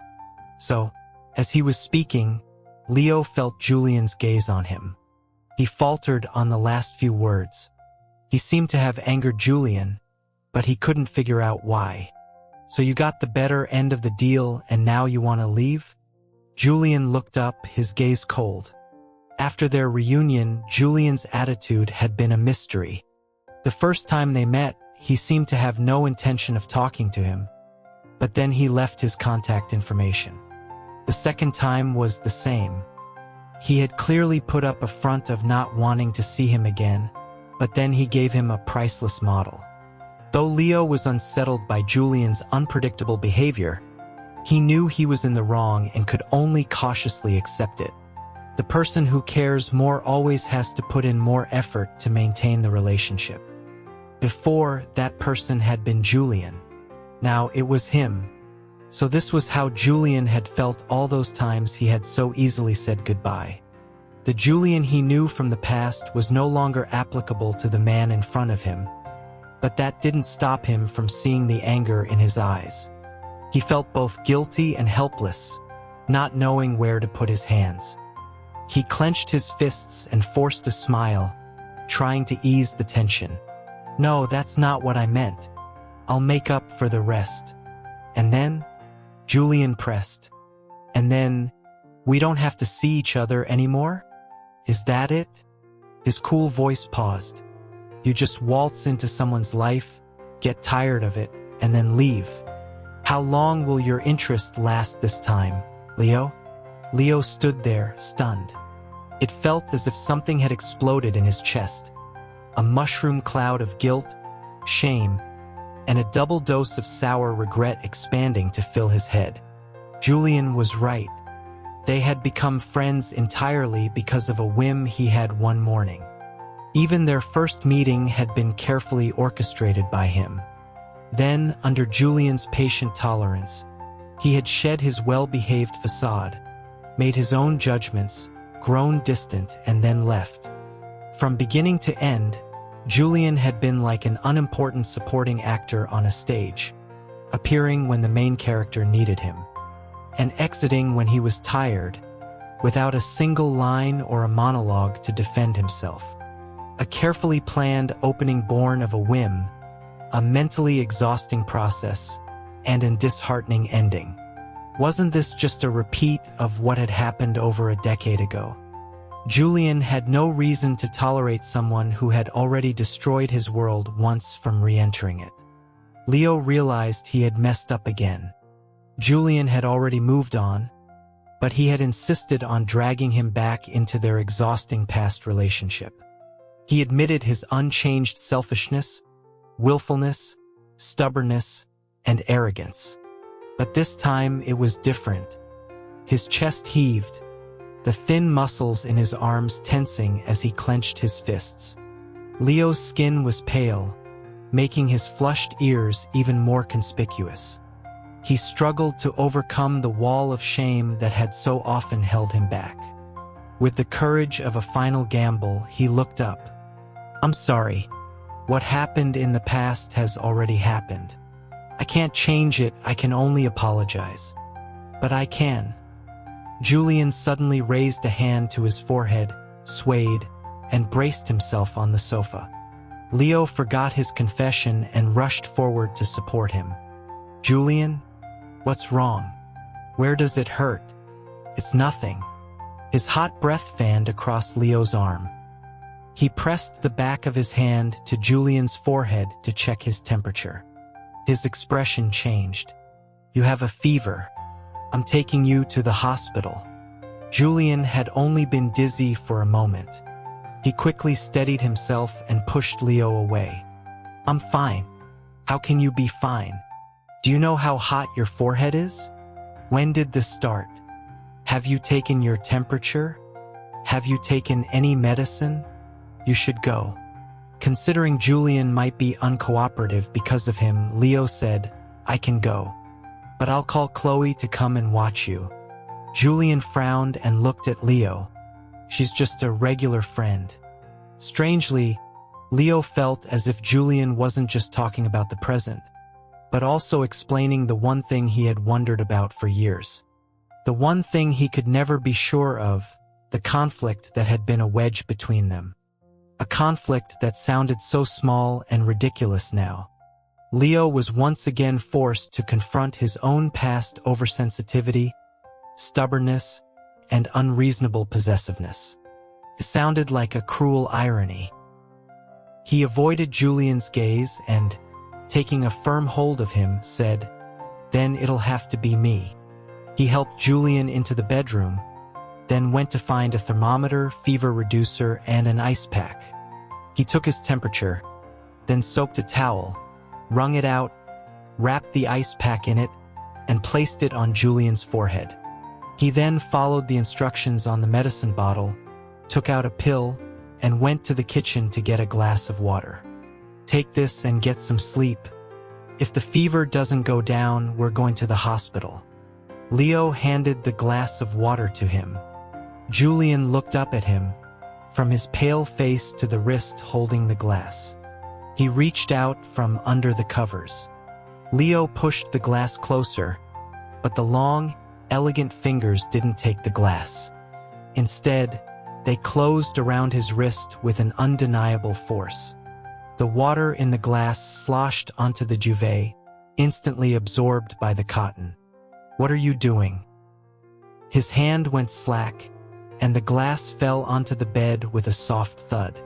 Leo tried to pull his hand back, but Julian tightened his grip, his fingers digging into his wrist bone, making it impossible to escape. Then, with a sharp tug, he pulled him down onto the bed. The soft duvet smothered his face, and Julian's scent enveloped him. Before he could get up, he was flipped over and pinned down. "Julian!" Leo was stunned. "Why didn't you leave?" Julian held down his hands and looked at him. "You were so good at leaving." The pressure from his fingers told Leo that Julian was not as indifferent to their past as he had let on. A few hours ago, Leo might have been secretly pleased by this. Now he only felt a profound guilt. The hem of his shirt had ridden up, and the damp duvet against his skin was deeply uncomfortable. And Julian still hadn't taken his medicine. The wet bedding needed to be changed. Leo struggled slightly. Julian immediately released his hands and wrapped his arms around him, holding him tight. He rested his forehead on the side of Leo's neck, his voice hoarse. "Don't go." Leo lay stiffly in the bed, his outstretched arms trembling slightly before he hesitantly brought them up to rest on Julian's shoulders. At such a close distance, he could smell the scent on Julian. It was no longer the fresh, post-rain grass scent of his youth, but a deeper, cooler scent of cedarwood. So what he had smelled at the theater, was it the scent of memory? As if sensing his distraction, Julian tightened his arms, holding him firmly in his embrace. Leo's shoulder was propped up by Julian's arm. He looked down at the dark hair by his neck and, as if to soothe him, hugged him back. Time seemed to stand still. After a dozen seconds, Julian said, "Out of the blue, my mom and Chloe's mom are good friends. She asked me to look after her. It was a promise."